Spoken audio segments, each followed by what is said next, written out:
It is 4 o'clock. We're going to call this meeting to order. We'll begin with the Pledge of Allegiance. So if everyone could rise, flag over here, and ready to begin. I pledge allegiance to the flag of the United States of America and to the republic which stands one nation under God, indivisible, with liberty and justice for all. Thank you. Okay. Item B, approval of a flexible agenda. We have reserved the right to take the items out of a different order to accomplish our business in most efficient order. Would someone like to make a motion? I move for a flexible agenda. Okay. I'll second. Okay, motion was made, seconded. Is there any public comment on this item? Seeing none, we'll go ahead and vote. All those in favor say aye. Aye. Anyone opposed? Motion passes 6-0. Rob has texted me that please assume all my votes are yays unless I speak up. Okay. So 6-0. Thank you. We'll move on to item number 2, the consent items. Okay. Oh, yes, go ahead. Sorry. Superintendent Lewis. Thank you. I just am coming out of order. There was a very significant error in our board packet tonight. And so I just want to state for the record, just in case anyone's come to the meeting to out of concern, but I want to start off by alleviating any concerns regarding whether or not DCSD plans to require COVID-19 vaccinations for students and staff. In our packet this evening, there's a PowerPoint presentation and the actual plan document. Unfortunately, my editing skills were slacking and there's a discrepancy between the two documents. DCSD does not plan to require students and staff to be vaccinated to attend school. Thank you. Thank you, Superintendent Lewis. Okay, we'll move on to consent items. Okay. Anyone like to make a motion to approve consent items? Or does anybody want anything pulled, first of all? On consent? No? Okay. I move to approve consent items A through H. I'll second it. Okay. Motion made to approve our consent items, seconded by Trustee Magnata. Is there any public comment on this item? No public comment? Okay, we'll go ahead and bring it to a vote. All those in favor? Aye. Aye. Anyone opposed? Okay, motion passes 6-0. Thank you. All right, we'll move on to item number 3, which is the Nevada Association of School Boards report. I am currently the director on this, so I will report out on this.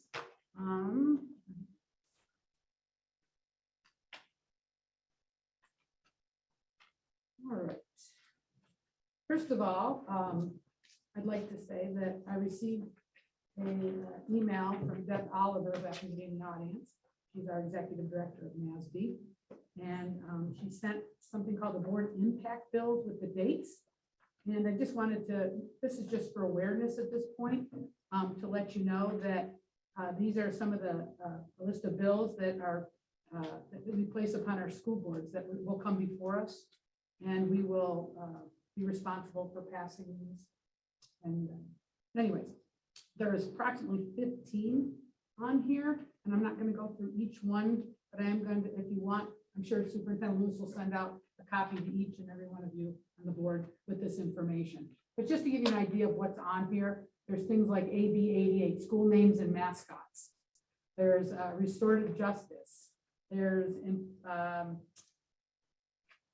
also FAFSA training, which is related to financial planning for students going on to college, minority representation, summer school, civics, mental health, those type of things. And so there'll be policies that Superintendent Lewis said that he'll bring to his cabinet that they'll review and then bring before the board. Okay. Also, I wanted to let you know there's some trainings coming up. And again, I know Karen will send this to you. In September, there is a training in Las Vegas on the 10th and 11th. October, there's one on the 8th and 9th. And it's nice because it's local, it's in Reno. And then we have our NASB annual state conference. And unfortunately, because of COVID, we couldn't do it last year, but it will be live this year, November 12th through the 13th. And it's going to be up at Harvey's. So that would be a nice one that we can go to. At the end of that is the banquet, and that's where the nominations that we turn in will be announced, the winners. Which brings me to my last thing, is that on Friday, August 13th, our award nominations are due. I know that Carrie and Heather and myself are on the committee. And so I believe Karen sent a list of all the nominees or the nominations that you can nominate for. So if you have anything, please get that to us as soon as you can. If you've seen someone in the district or, have knowledge of that, let us know. Okay. And that's all I have for Nancy. So we'll move on to item number 3, board reports. Trustee Kangas, I'll start with you. Do you have anything to report? Well, about the only thing I can report is I went to the child graduation, and it's a beautiful day, rather warm, but what a great setting for graduation. And it turned out very nice. Great speeches and happy kids. Thank you. Yeah, I do. Chester? Okay. Whoa. Whoa, yeah, whoa. This is actually an email that came to Keith. It was also sent to me. And I wanted the rest of the board to see this. It came from Todd Carlini, the fire chief. And it says, Keith, on behalf of the East Fork Fire Protection District and our Jacks Valley and Indian Hills constituents, I want to thank you for allowing us to use Jacks Valley Elementary School as our incident command post for the recent Jacks Valley fire. I sincerely appreciate your being there most of the late afternoon and into the evening. Very few school superintendents would do that. I also appreciate the staff that you have available at the school. I enjoyed chatting with you in person rather than our past COVID virtual communications. We have been through a lot with our COVID experience, and if we can find positives from this pandemic, I believe it is the relationships that we have created and our strengthened. Once again, thank you, Douglas County School District Chief Carlini. You rock. Make sure. That's nice. Good job. Thank you.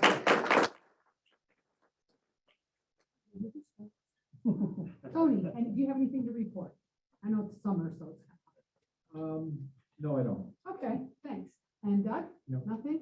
The only thing I'd like to add on to is just what Carrie said. I went to the hotel and it was wonderful. And it was really kind of, one of the neat things for me was we saw an eagle soar. And that was just amazing. Anyways. Okay, correspondence. That was, anybody have any other Oh, correspondence? I'm sorry.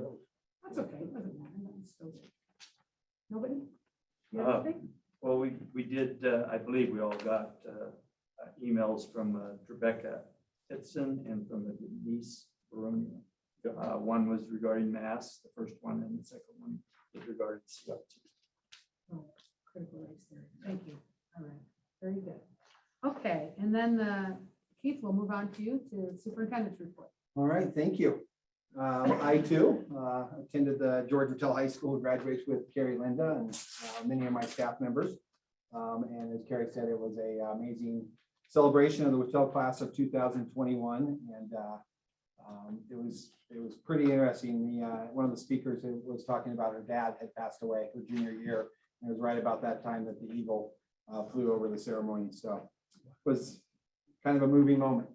It was pretty cool. The Department of Education has conducted its annual attendance audits, and I'm happy to report that there were no discrepancies noted within the audit.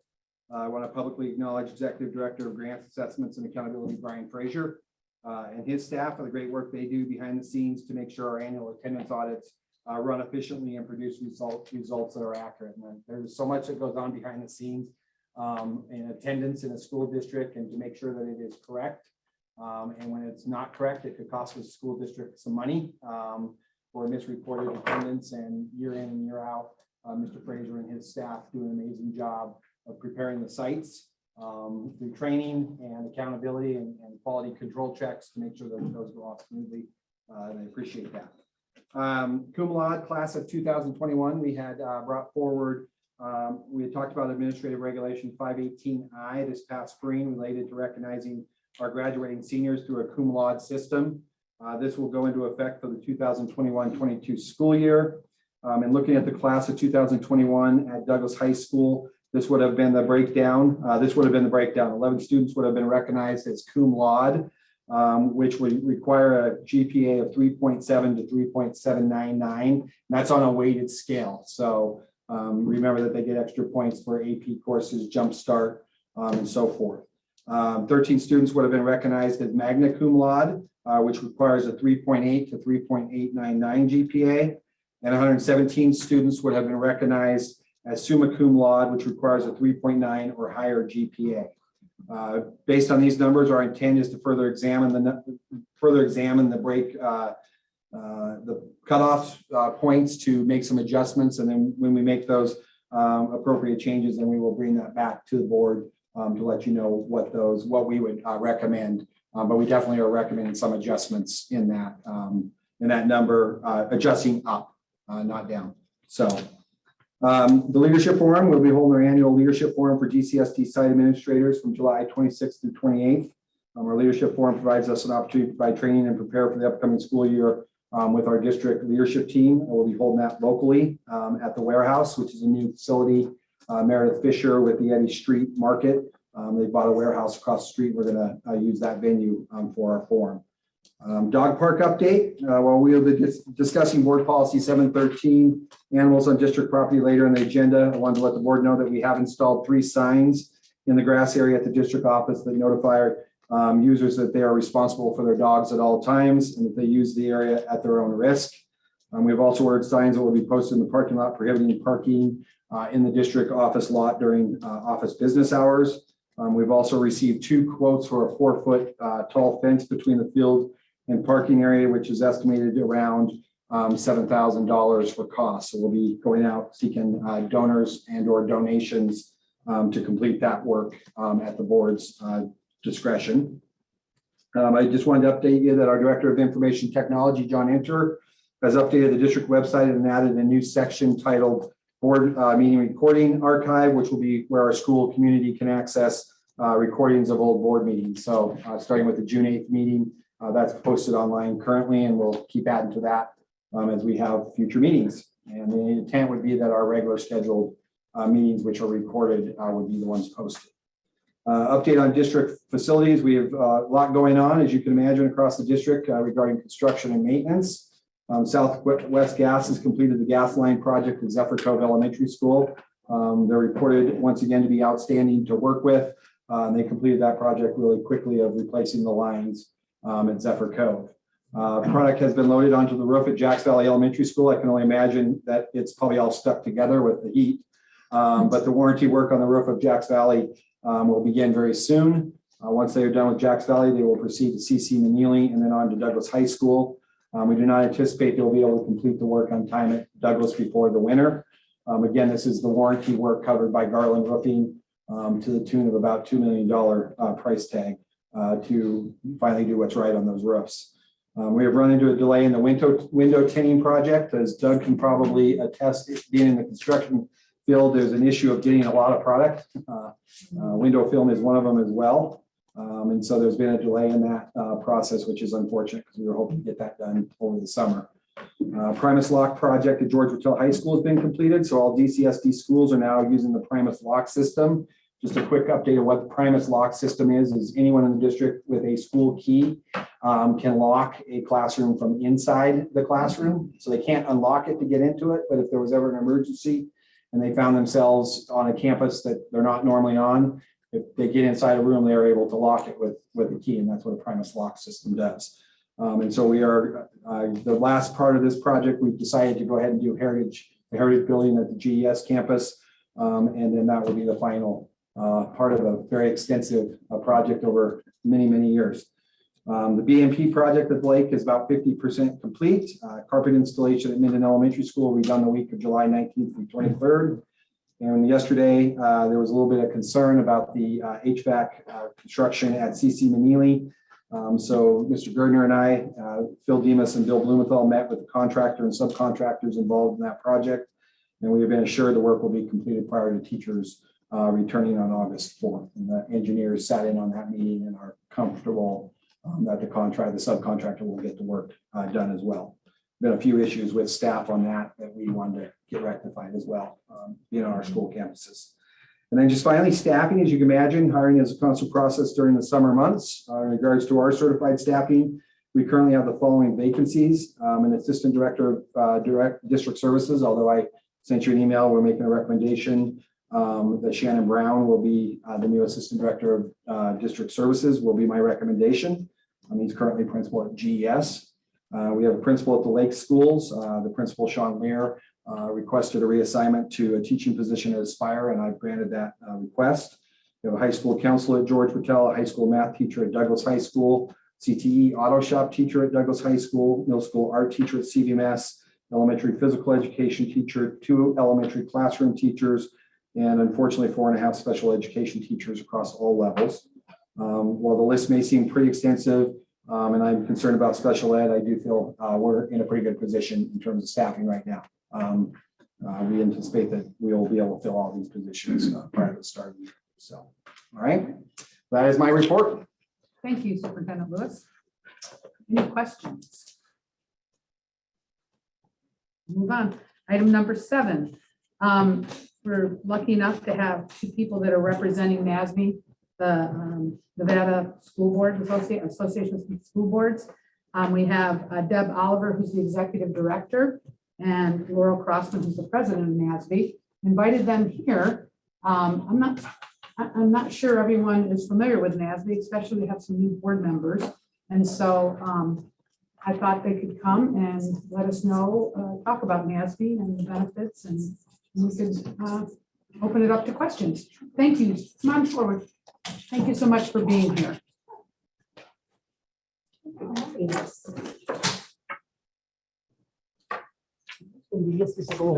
John, we're getting reports from that it's hard to hear. Yeah, I turned it up and Robin contacted. Better now? Okay. Well, thank you for having me. Should I turn the mic on or does the other mic work? Well, I think we're okay. I think Laurel, you're fine. So I will go ahead and introduce myself, Laurel Crossman. I have served on the Carson City School Board for the last 8.5 years. And I know that our high schools are rivals, but I want you to know I've got nothing but love for Douglas County. I actually married a former Mr. Douglas High School, 1993. So, and I was working the regional track meet, helping out that was hosted at Carson High, and your girls' relay teams were outstanding and some really good runners. So I yell for all the runners, Carson or Douglas, but I have a lot of love for your athletes here. Good, upstanding kids. And so do you want to go ahead, Deb, and introduce yourself? President Gilkerson, members of the board, thank you so much for having us today. I'm Dr. Deb Oliver, and I'm the Executive Director for the Nevada Association of School Boards. I've been in the position just over 2 years, at which time we have done much growth in the services that we offer and the activities that we provide, and involvement in legislative advocacy and support to our districts for that. We're here today to answer questions that you might have about NASB, but we're really going to give you a guide and take you through some of what we do. Laurel, as our board president, has been an amazing leader for the association this year. As you all have been living through, this has been an interesting year for all of us. And Laurel's leadership has really helped drive our mission and our vision forward. So I'm going to let you take over and start chatting. Well, I'll just go ahead and let you know, NASB as an association, we are an association of all 17 school districts within the state. We are governed by a board of directors, 1 director from each district. So all districts at NASB have equal say in the, sorry, my phone is going, and I will pause that. In what was in the governance and the goals that NASB does. We also have an executive committee of officers who work kind of as the work committee preparing things for the board of directors. One of the things I think that is most important about this state association is Nevada is a small state. Every other state organization has hundreds, literally hundreds of school districts. We only have 17. So anytime I've gone to the conferences, I come away with saying, what was the best part about the conference? If anyone asks, or any of the trainings. And to me, it's the people, because I meet people across the state who are dedicated to improving outcomes for all of the students in the state of Nevada. So I think that is really the benefit of our association, being as small as we are, that we have that strength that we can speak to everyone across the state and get to know them. I think the other important thing is that NASB is a voice for the smaller districts. Carson City is about comparable to Douglas in size, Lyon as well. And we know that there are much larger districts within the state, 2 of them, that have their own advocacy platforms and the budgets to fund those type of activities that simply smaller districts don't have the resources to do. So that is one of the ways that as an association, we can represent the smaller districts and the rural districts and the concerns that we have among them. I think the other important thing that NASB does is professional development. NASB was doing professional development before it was required by statute. And part of the reason we do that is because we know as board members, there's a lot of information when you're a new board member. There's a lot of new things that you need to learn, open meeting law, ethics law. I was a practicing attorney before I decided to practice motherhood full-time, and attending open meeting law, I learned things that I had no knowledge of before. And every time I go to one of those trainings, I pick up one more item that it's like, oh, this is how I can use this in my experience serving on the board. The other important, and probably one of the most important things that goes along with NASB is that is the vehicle through which the state selects local school board member representation. So they ask, the state has set up several commissions, councils, and task forces over the years. Some are statutorily created, some are created by the governor, but usually they come to NASB and ask for members of NASB to serve on those councils. Just to name a few, there's NASB, there's a representative from NASB, who is a school board member in Carson City, serving on the State School Board of Education as a representative there.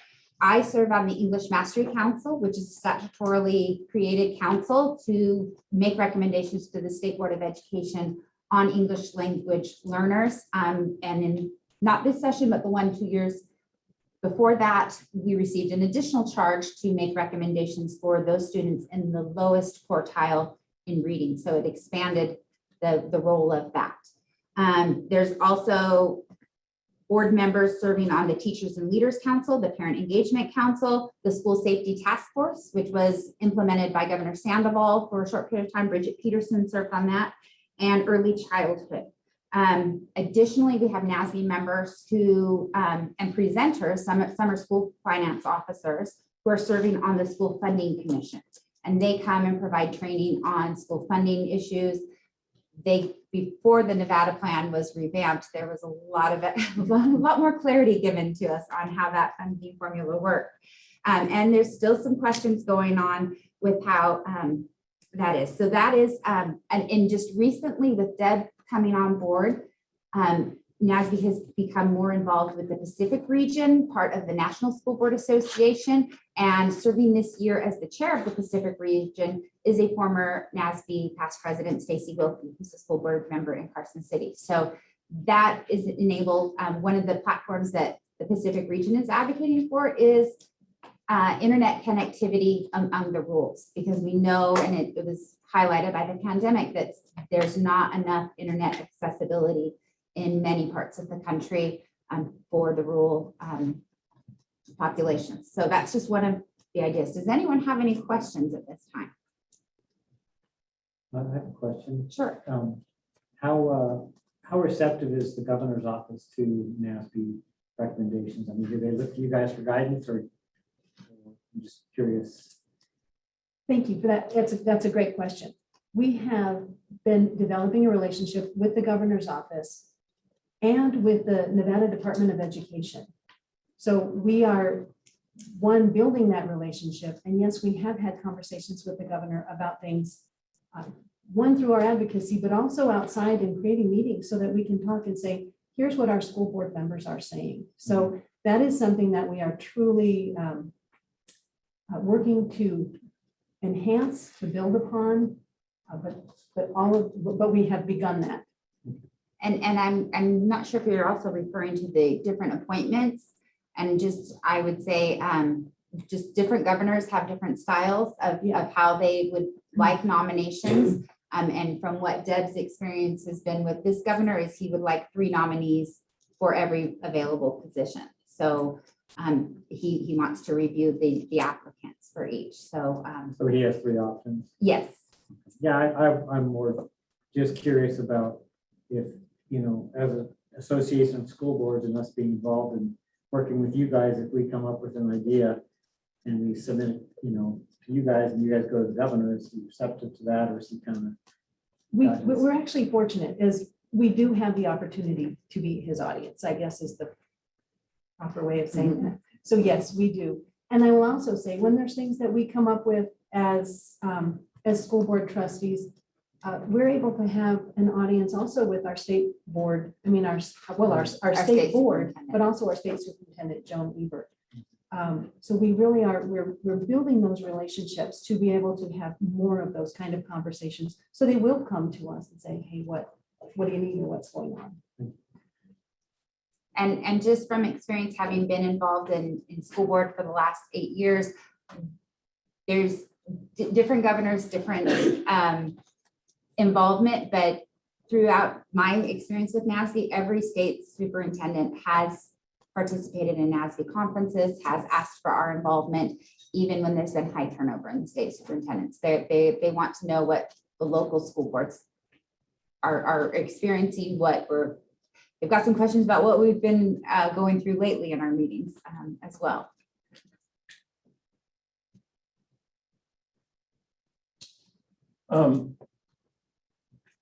Your funding source is each of the counties, correct? Yes. Okay. And corporate sponsorships. Yeah, all right. Okay, got it. My concern or question is do you actively lobby in the legislature? We do, yes. And I guess my concern is public taxpayers' money being used to lobby. We have, we follow the the National School Board Association guidelines, as well as what the guidelines as the state association has. Our dues has not gone up in the past 4 years to continue with the service that's provided. Our advocacy is we are the voice for letting legislators and senators know what is our platform, what is good for schools, and what are our school board trustees saying. It's a valuable service that is provided for your voice. I think it's extremely important that we have people like you representing us at the Capitol. Because if we don't have that, the school board doesn't have a voice. So really appreciate your services. Thank you. It is important, and I think in the last, and part of it was the pandemic and the limited access that we've had to meet with legislators in this last session, and just the craziness that last summer was as schools were trying to figure out what to do. I think there was some higher ups that didn't consider local school boards, and that's something we would like to improve. And I would say, just as far as when we do look at lobbying as an organization, the organization, I've served on the legislative committee of NASB for a few years. We don't take a position unless there's unanimous approval from all districts, because we don't want to pit districts against one another. So we will take a neutral position if there are 2 districts opposed to matters. One of the things that has been a focus for the last several years is the drive to have appointed school board members.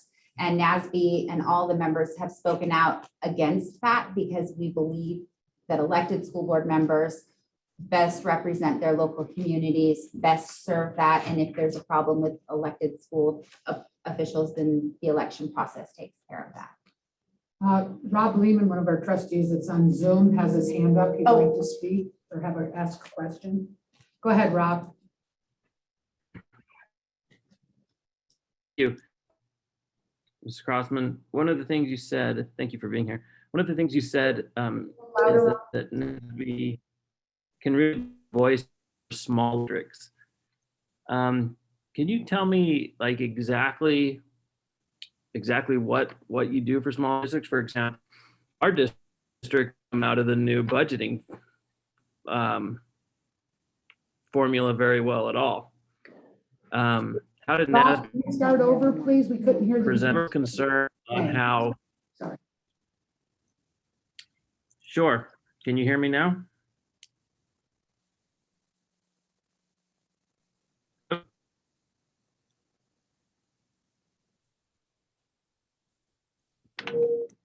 We can hear you now, Rob.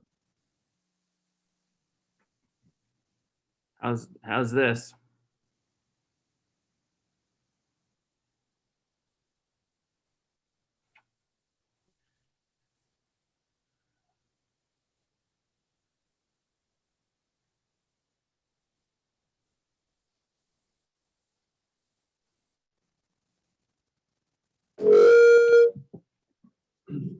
Hey, Rob, it was my fault. Your microphone's good. Just go ahead and ask a question.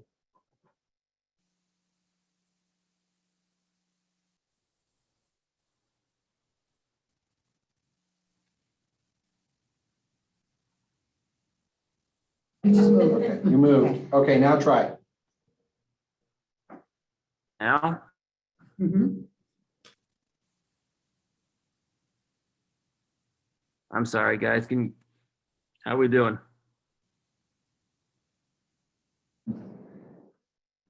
Where'd he go?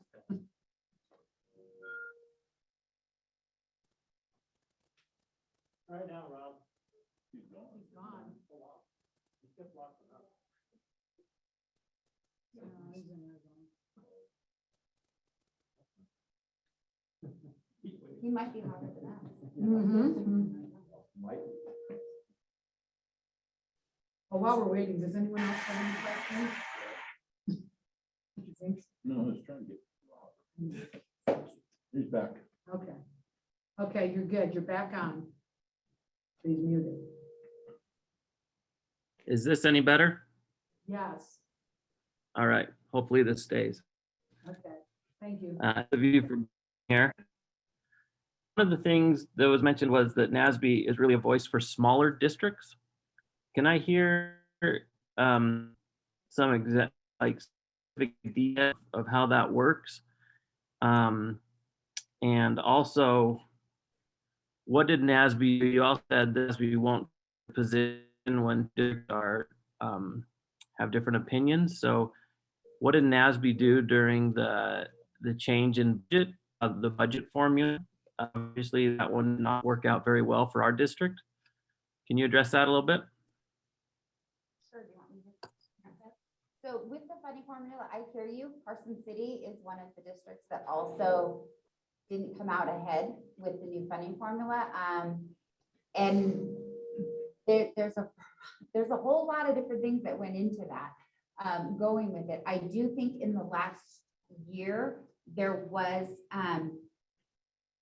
significant work done by those on the funding formula commission, some of them with ties to NASB, that have helped to make the whole harmless not quite as harmful as it was to many districts. There's still more work to be done.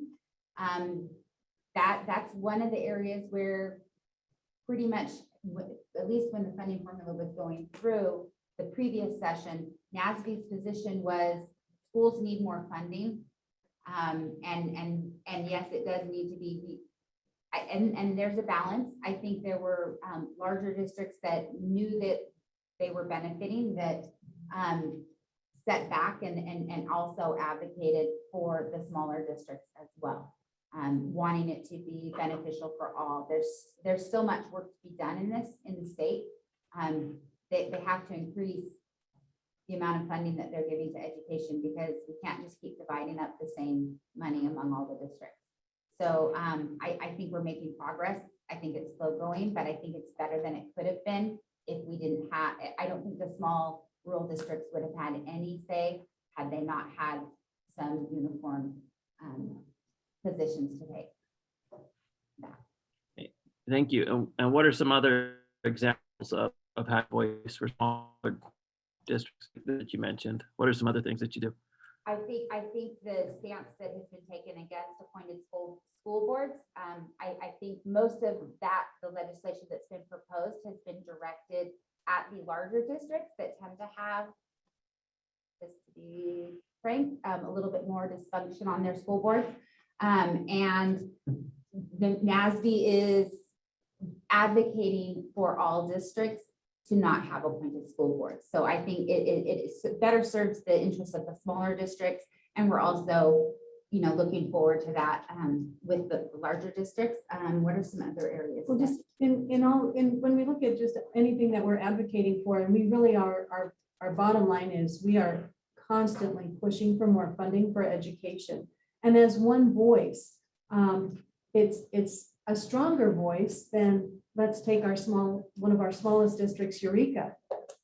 They would not be able to have representation in the legislative sessions for where they are, and many of our small districts would not be able to do that. So when we're coming together in a unified voice, it's supporting the small districts, it's supporting our mid-sized districts, and supporting our large districts. We are really coming together in a unified voice. And as Laurel mentioned, we have one representative from each school district, from each county on our board. And if it's not a unanimous decision to support a bill, or we will not, or oppose a bill, we will not. So it gives equality, I think, to our smaller districts to really be in there and have the voice. And I'm just thinking of another example. You guys are all aware of the success a few years ago that Washoe County had in implementing their additional sales tax for capital projects. And that was something, we're a smaller district as well. We are limited how much we can bond to do capital projects, and capital projects keep going up in cost. All of the NASB supported the rollover bond that was in this most recent session, knowing that that is such an issue that the smaller districts and the rural districts face, is getting funding for capital projects. Another thing, which is smaller and we haven't used, but we looked into it in Carson City, is to whether or not we could pass a sales tax, similar to what Washoe County did. And we're prohibited because of the size of our state. But there was a bill submitted by Carson City, Al Kramer, that gives the opportunity under certain circumstances where we could go forward and try to implement that.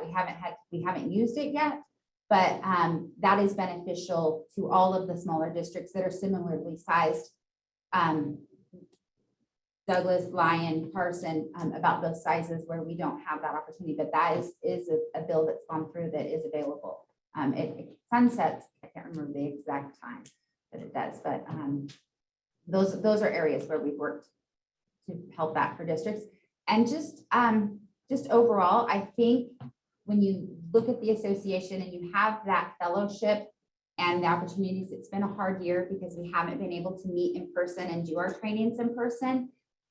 But when we do, you get to meet other board members and you get to have naturally occurring mentorships where you might call someone. Over the years, I've called board members in different districts. Charlotte Hales was a wonderful resource from your district to me when I first started on the board, where you can say, hey, I've got this going on in our district. And then you find out how another district has done it. Sometimes you can share drafts of policies among the districts. I know when the English language, each district was required to have an English learner language policy, and some of the districts don't have the staff to draft that policy, and there was quite a bit of sharing through NASB of those different policies from the larger districts that had them in place to the smaller districts. So that there's information shares, there's experience share, and I think that benefit every school board member who knows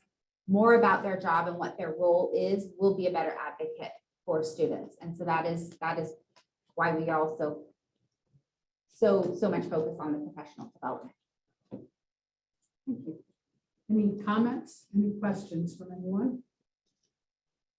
Well, You want to say it? Does quick- anybody want to make a Well, just comment? a quick comment. Sure. I mean, I think that's great, the idea of if somebody one district disagrees, you guys don't go with it. Because it does give every district the opportunity to really veto power, but I'm just wondering if anything does get agreed on. I mean, I guess the appointment thing was an agreed upon thing. Well, I can give you an example. When we were looking at the funding formula, we know that it was beneficial. Oh, well, it might be more beneficial to some districts than others. And those districts that found it to be could have been more beneficial to them agreed this was not something that we should move forward with. Because it didn't benefit all of the districts. They could see the gaps, they could see the holes. This is a member-driven organization, and it's yours. It's your voice, and it just gives strength to your voice. Rob, did you have anything you wanted, any more comments or questions? Is that the end of the presentation, or was that just pause for questions? I think we're done, right? Are you done? Unless there's any Unless other there's any questions. questions? I have a comment, but I will save it till the end. So, Yeah, I've got some comments, but I don't know if we're to that point. we are. I don't see. I just don't see the value that our district gets from NASB, and to say a bad patient or bad people, certainly not. I've talked to our superintendent and I've asked him what things, he's also part of an association, and I asked him what kind of overlaps the associations have, and there's quite a bit. The breakdown of legislative bills he gets through his association. Lobbying, he gets his association. The ability to get to share information and get drafts from other districts. I think actually works better. Superintendent. I know Superintendent White did that quite a bit. I'll check with some other districts, and I know Mr. Lewis that as well. I'm not sure that it's worth our money to make sure that Eureka gets representation. Like I appreciate that that's a good thing, but in our book, and we're getting crunched. I mean, to be honest, it didn't work out for us. And then in the budget, we've got to figure out what money. And I'm not sure I'm just not sure we're getting our value here.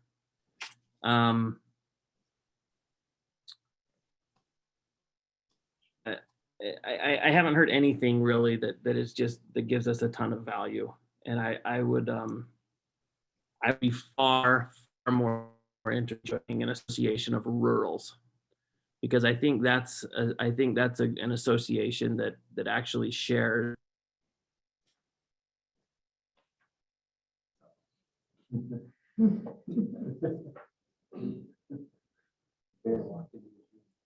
don't know if I don't know. If he's frozen again. Yeah, his connection's not real.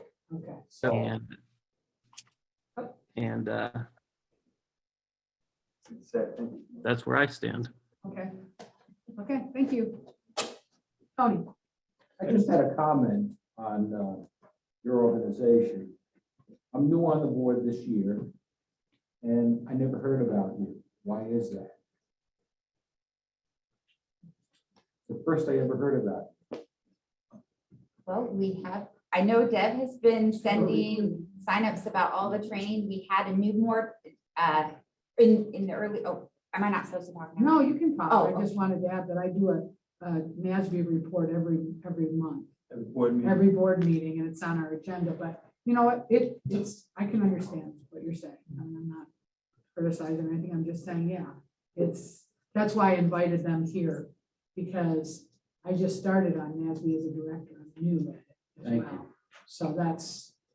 And I think had we not had to cancel our conference, Right. newly elected board members attend the orientation and the 2-day training. And before you even sit in a board meeting, we had to cancel it. We've actually postponed it in December or in November to March. And then because of the restrictions still in place in March, we had to cancel it this year. So we did have new member training. It was virtual. It was a Zoom with everyone, but we've had several trainings that way. And we're just now starting to have more in-person trainings, which I encourage everyone to go because you do learn so much. I also know that Tony, that's when you had your incident. And so I know that, yes, and that's why you missed the Okay. new training that Doug did. Yeah, they say there were some things. There were some Yeah. trainings that were out there, but you weren't able to. So that's probably had a big impact on it as We go way back. Yeah. We were in breakout rooms. well. Okay. I'd like to thank you both for coming and doing this presentation. You've done a very good job of giving information of some things I didn't know exactly what NASB was doing. I have had a lot of benefit through the organization in my few years on the school board. I'm going on 4, maybe 5 years. A lot of training, and I agree. I went through the whole certified public official training, but I didn't start out doing that. I started out trying to figure out what I was doing as a board member. And I had a lot of cross training, I had a lot of units in places I didn't need them. But as you said, there were so many great little nuggets you pull out when you go through something a second time. So from the training aspect for new board members and continuing board members, I think your service is deserved. Well deserved.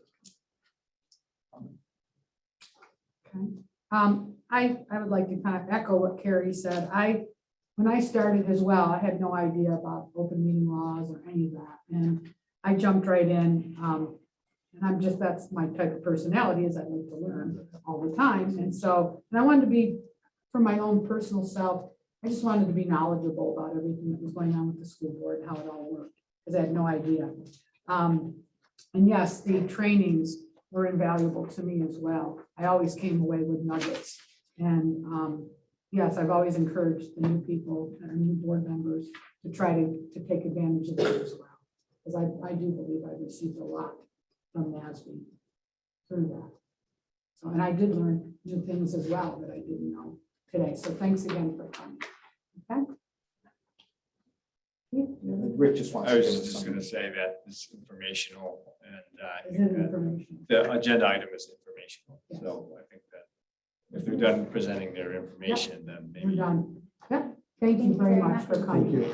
Thank you. Should I add one more thing? We do have positions open on the Teachers and Leaders Council supposed and to say the that. Early Childhood, is it council or commission? I'm not sure which, The but council. the council. So if any board members are interested in serving in the state level on those, let us know and we'll You help can you get let an me know and I can application. give it to them or whatever. But if you have time to do these, it's a good way to get involved in the state.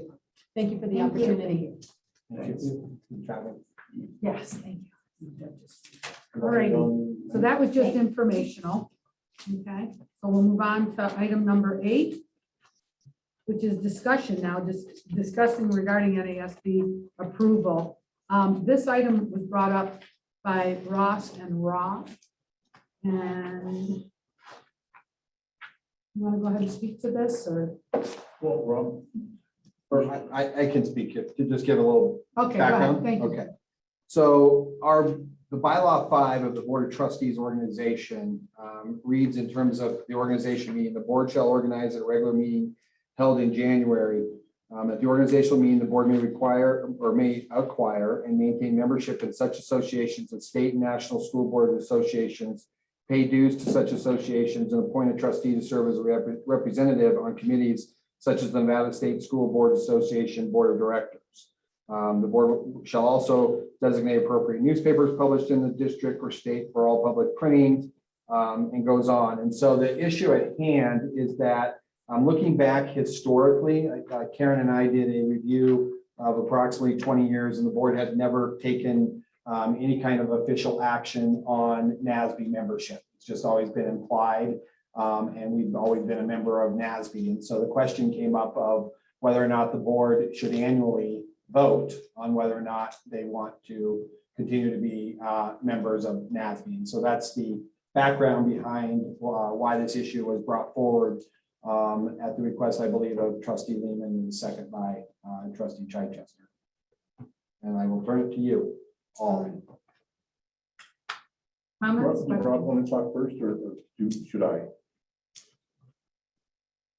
I'll go ahead and say, Okay. I definitely believe that it's something that we should discuss every year, because I think feelings change every year. The nature of the board changes every 2 years, pretty much. And like I say, I'm with Rob. I don't see us getting the value for the money.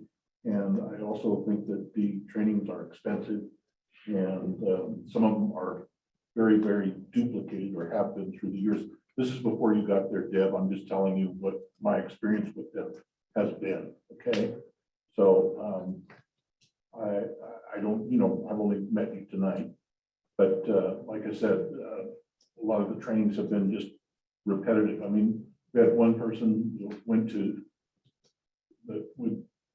new board member training, and they go every 2 years. Well, it's the same thing every 2 years. Okay, you don't need to go every 2 years. And it's expensive to send somebody. The trainings are over and above what our annual cost to them is. So that's What is our annual cost?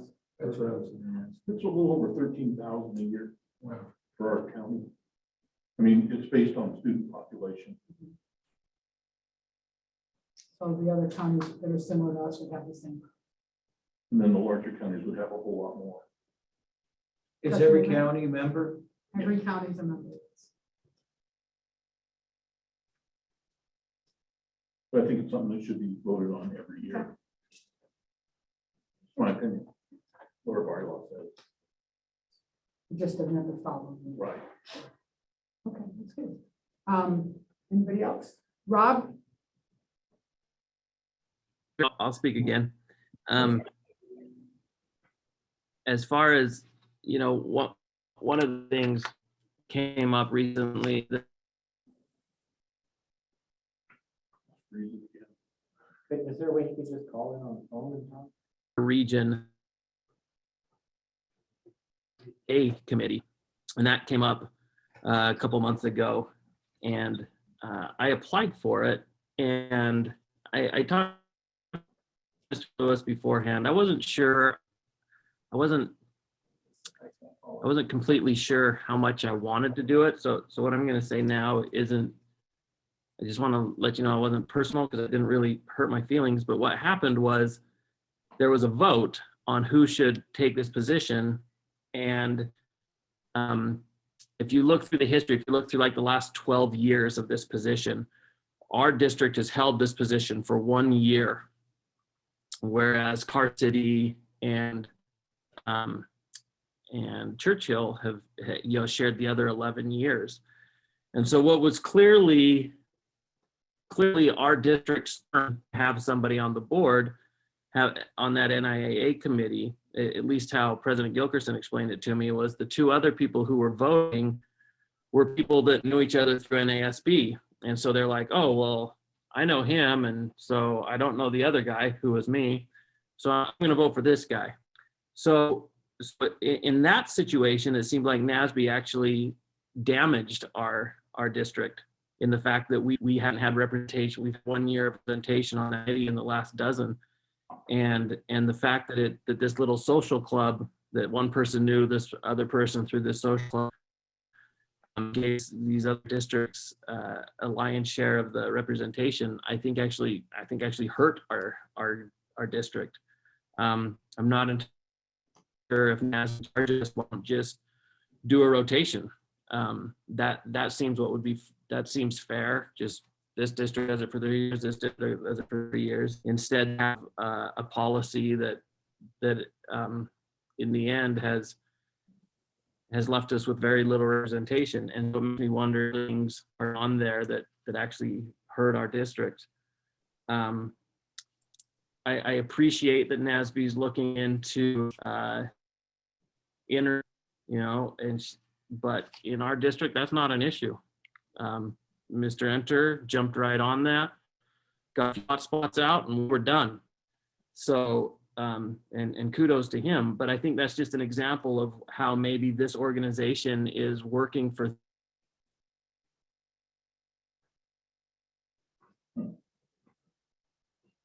Rob, if you can hear me, If not now for this year. Rob, if you can disable your video, your audio will work better. You're cutting out.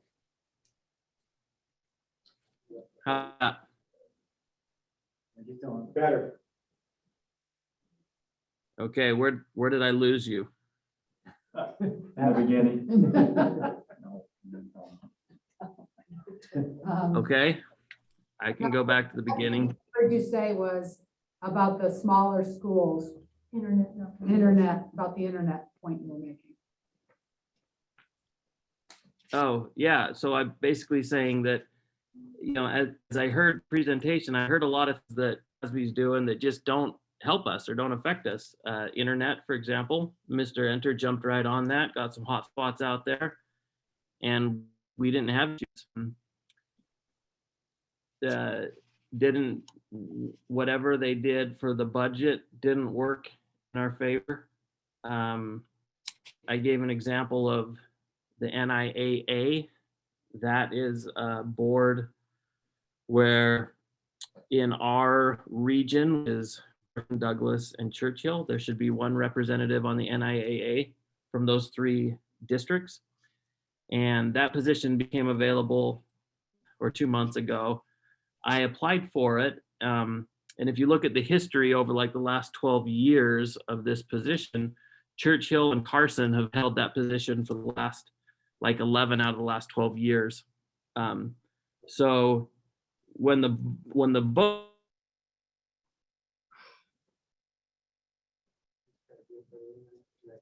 We heard that part. Yeah, we heard that, Rob. That's the one part we heard. That's one part we did hear. And you cut out again on us, so. Okay, I'm gonna go to Tony. Yeah, Rob, could you expand on how you felt that NASB hurt our school district? In the situation of NIAA, we've had representation on that board over the last 1, 2, 3, 4. I'm looking at a little chart here. 1, 2, 10, 11, 12. Over the last 12 years, we've had somebody on that board for 1 year. 1 year over the last 12 years, and it's shared between 3 districts. A new 3-year term came up just 2 months ago. And if you look at this last 12 years, which district should be on there? That should be our district if we've only had it 1 year out of the last 12. But what happened, according to President Gilkerson, is that the people that voted from Churchill and Carson, they're like, oh, well, I know this guy because I've seen him at NASB meetings, and I don't know this guy from Douglas, meaning me. So I'm going to vote for this guy I know from NASB. And that wasn't a huge, just to know, it wasn't a huge personal loss on my part. I already talked to Keith about it. I was doing it more to represent our district. I wasn't sure how much I really wanted to do it, but I was willing to do it to represent our district. But this little relationship, what seems to me a little bit of a social club of NASB, worked against our favor. And now, so at the end of this next 3-year term, in the last 15 years, our district will have been represented for 1 year. Churchill will have 6 years and Carson will have 8 years. And so I see NASB not managing that very well. I don't know why they don't just rotate it through the 3 districts. So in the end, I just don't think they do enough to warrant the fee they charge. I think Keith's association does that. If you have a Venn diagram of what Keith's association does and what NASB does, you're going to see huge overlap. and we're already paying for Keith's association. So I think one we should stick with. Okay, thank you. Linda, can I? Yeah, just- go ahead. I do feel like I'm compelled to, while the pupil-centered funding plan didn't play out well for us, I do believe that there was some advocacy behind the scenes that helped. For a long period of time, it was very questionable whether they would even be able to fund the whole harmless amount, which at the end of the legislative session, at least primarily happened. And there's also been some movement on the attendance zones and the wage index. Obviously, as Laurel said in her presentation tonight, there's more work to be done, but at least there was some movement, and we've gotten at least to the table on the conversation, which at the beginning of the process was zilch. They were moving forward. And so there has been some, and I think that I do need to acknowledge that tonight that NASB has played, the Nevada Association of School Superintendents, which Rob is referring to, have all played some role in that, but it needs to be said. Thank you. Go ahead. You know, I understand exactly what you're saying, Rob, with the representation, but I'm wondering if we had interested personnel for the last 12 years to be a representative on that board. That would be interesting information to have. Yeah. And I know. We did. We had people apply every time. Somebody? Thank No, I you. didn't Thank know you for clearing that up. I do know, I would like to speak because I was the person that spoke for you, Rob, at this meeting. And it was myself and then one representative from Lyon and one representative from Carson, Churchill, excuse me. And at that time, I totally sang your praises because I thought you were a good choice as well. When Churchill brought forth their person, it seemed like you guys could have been twins. You were very, very similar. And so then it does come down to a vote of 3 people and me only having 1 vote. You're right. You didn't get it because of the other 2 people that were voting. One was for the gentleman that got it, their county, and the other county that voted, they personally knew this person and knew his background and, you know, whatever. And even though I spoke to yours, I think just in any situation that vote would have gone that way regardless. I do understand about it being, you know, the fairness of weighing it out. The reason we only had the 1 was because we have one of our board members leave the district. Otherwise, he would have served his full term. But that being said, when I spoke to this group, the gal from Churchill mentioned that they had only had it 1 time in the last 12 years as well. And she felt that they were up next as equal.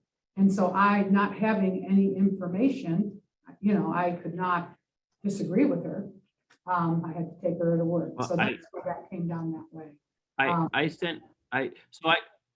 want to be clear on this. I'm sorry. I have Anyways. the disadvantage of not, I'm sorry. Okay. As far as this NIA goes, like I said, I looked at their meetings and I wasn't too into do it. I didn't want to do it, but I was willing to do it for the district. In fact, it's kind of like why I'm on the school board. I was willing to do it to help our district. So it wasn't like a personal thing. It's not like I was offended by it. It just that it damaged it hurt our representation. And I do think I do have to correct you on what you just said. I sent you an email with a clear indication of when who had represented for the previous several years. So you did have that information going into the meeting. But I didn't have it back to her time frame, which was 20 years or something. I didn't have all of that. So. I thought you just said 12 years. Instead Well, that I had provided 12 years. Like 20 years or something. Hey, Rob, Anyways, we're getting off. this is Rick. We're kind of getting off the topic of agenda, so. Okay. So No, I'm sorry that the top, what I'm saying is I'm not sure that NASB truly reps our district well. This is one example in multiple. That's all I'm saying. okay. Okay, thank you, Rob. Anyone else have anything they'd like to add? I have a question for Keith. Now, the associations that other associations that you belong to, is that we have plenty of opportunity for board training, things of that nature? No, the Nevada Association of School Superintendents is not going to No. provide board Well, we training. have packed pool. What's that? We have pool pack that's your risk carrier, Okay. and they provide They provide the all the e-learning training that you participate in as part of your training. 6 hours. All right. Anyone else? No? Okay. This was for discussion and possible action. So does you want to go ahead and make a motion on this, whether you want to vote to do this or, And we're voting for well? discussing membership every year. Yes. Yes, your vote, the discussion is in connection with the bylaw. But in connection with the bylaw, whether to strictly follow it or not. That's kind of how this all came up, so. Right. Well, So we want to go ahead and make a Yeah, I'll make a motion. motion. I believe that we should follow bylaw 050 as it stands. And we should vote on a representation in this association every year. After the first meeting of the year. Okay, a motion was made. I need I'll a, second that. okay, seconded. Any public comment? I seek clarification. For starting in January 2022. You read my mind, aren't you? How's that? Great. All right. Anybody else? Any So comments? just clarification, so we're voting on whether we're gonna bring this up every year, our membership in the. Right, like our bylaw said. Yes. No public comment? Okay, we'll move forward for a vote. Yes, Karen? second on that? Yes, we Carrie. did. Carrie did. Carrie Sorry. did. I'm sorry, I should have said that. Ross, make a motion. Carrie second. All those in favor say aye. Aye. Anyone opposed? Motion passes 6-0. Thank you. All right, we're going to move on to item number 9, presentation of pupil-centered funding. Keith and Sue.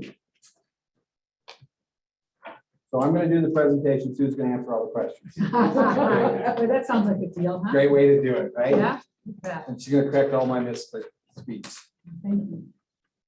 So the pupil-centered funding plan, or John, can you pull up the presentation? Okay, You have the clicker over there. I do. Is the little round circle in the middle green.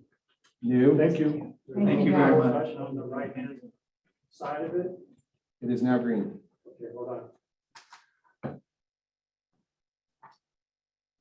Thank you. Okay, see if it'll click.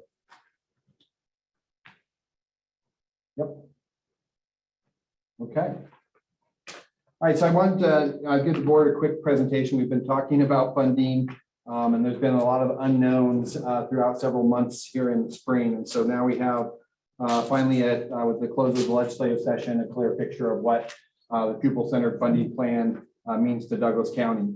I will use the term hold harmless throughout this presentation. What that means is that the pupil-centered funding plan guaranteed that no school district would receive less funding than they did in fiscal year 20. So going back to the 2019-20 fiscal year, the guarantee of the pupil-centered funding plan was that no district would receive less funding than what they did. And so that's what hold harmless means. And so what the state first of all did is they calculated what that hold harmless amount would be. They took what our state DSA basic support for fiscal year 20 was. They added all state categorical funds. So previously in the Nevada plan, the district received lots of grant funding that was outside the general fund. Those the money came outside the general fund through a grant, expenditures like class size reduction or social workers. There's a variety of things that are in your board packet of what those state categorical grants were. Those totaled up to approximately $4 million, 3.976. And then they took the local revenue. And this is where we have been adversely affected. Douglas County is considered a wealthy district in the state of Nevada from a property tax standpoint. What the pupil-centered funding plan does is it takes all local taxes, scoops them up into one big pot for the entire state, and then distributes that money out on a per pupil expenditure. So a district like Douglas County that our property tax and our sales tax have been relatively stable and healthy. We no longer see the full benefit of that through the pupil-centered funding plan, and I'll show a little bit more what that looks like. But in fiscal year 20, the taxes that local revenue that DCSD received was approximately about 41 million. So our hold harmless amount, the amount that we were set to receive in funding for this fiscal year is $57,955,070. What I'm going to do next is I'm going to take you through maybe arrow. Oh.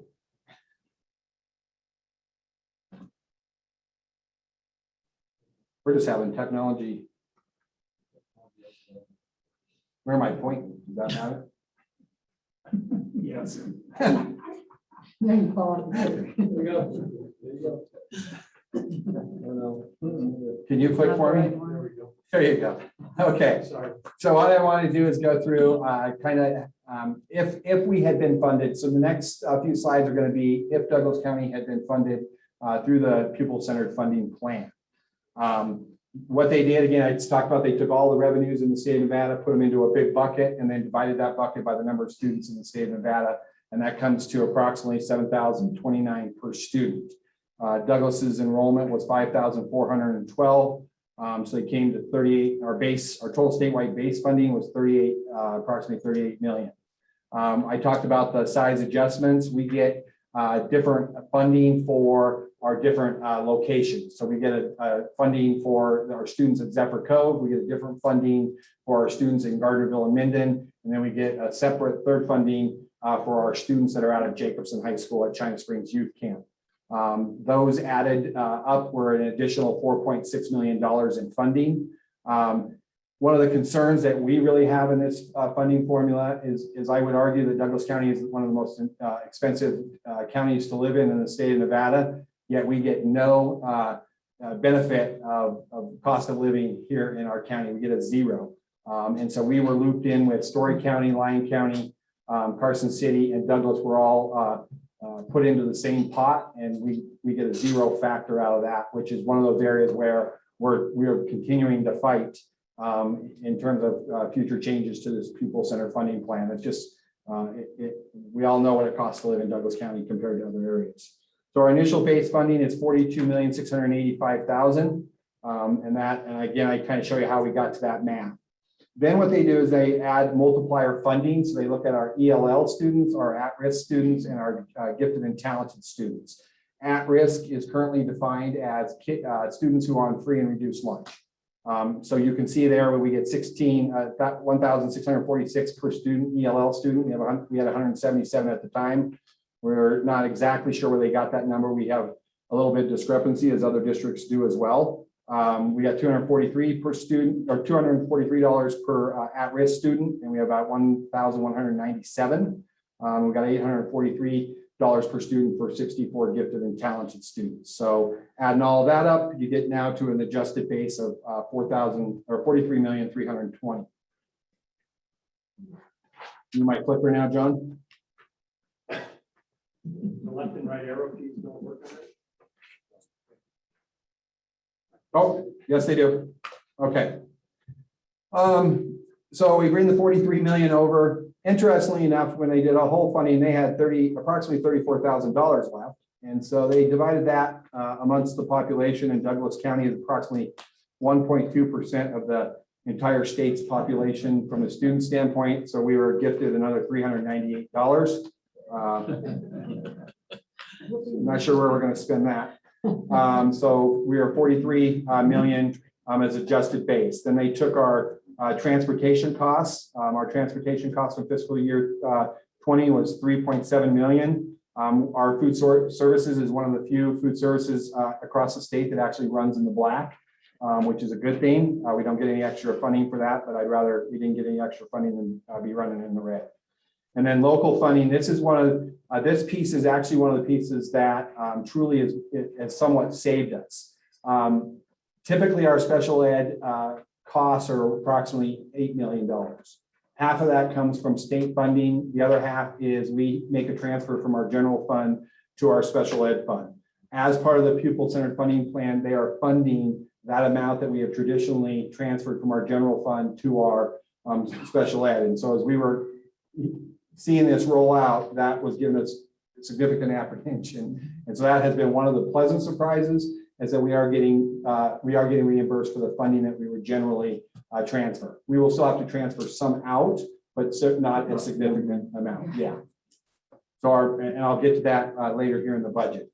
So if we had been funded in the pupil-centered funding plan, we would have received about $51 million in funding. So when I go back to that approximate 58 million in hold harmless, you can see that through hold harmless, we will actually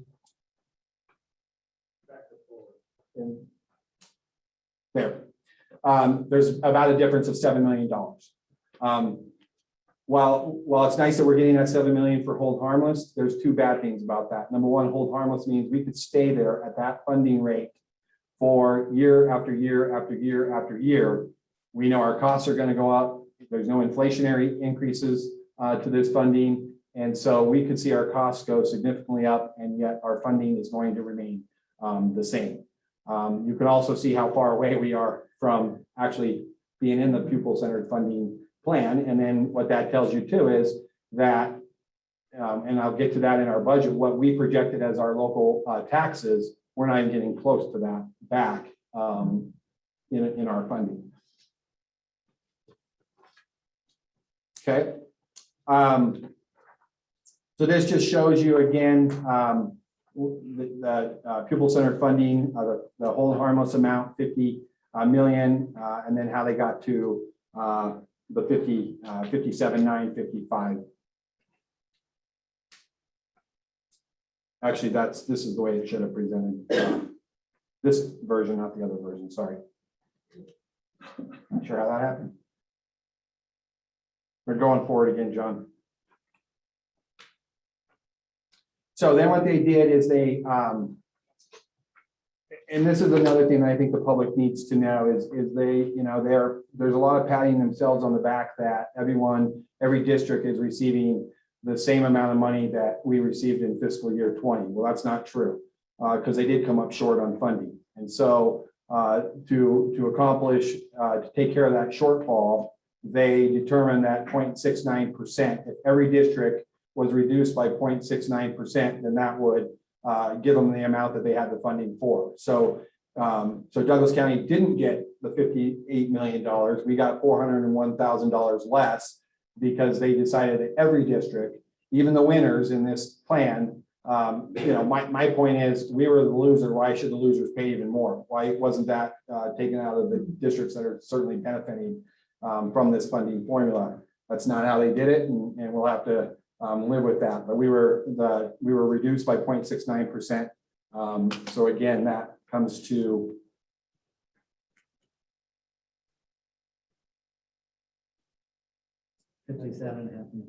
yeah, to about $401,000 difference in what they will lead you to believe. Probably not the most politically correct thing to say.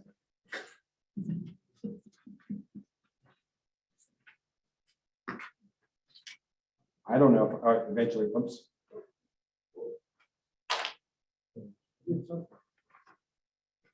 Decided to work all of a sudden all the way to the end. For those in the crowd, we're usually better with technology than this. Are you coming? Are you pulling back up? Yeah, it's sure.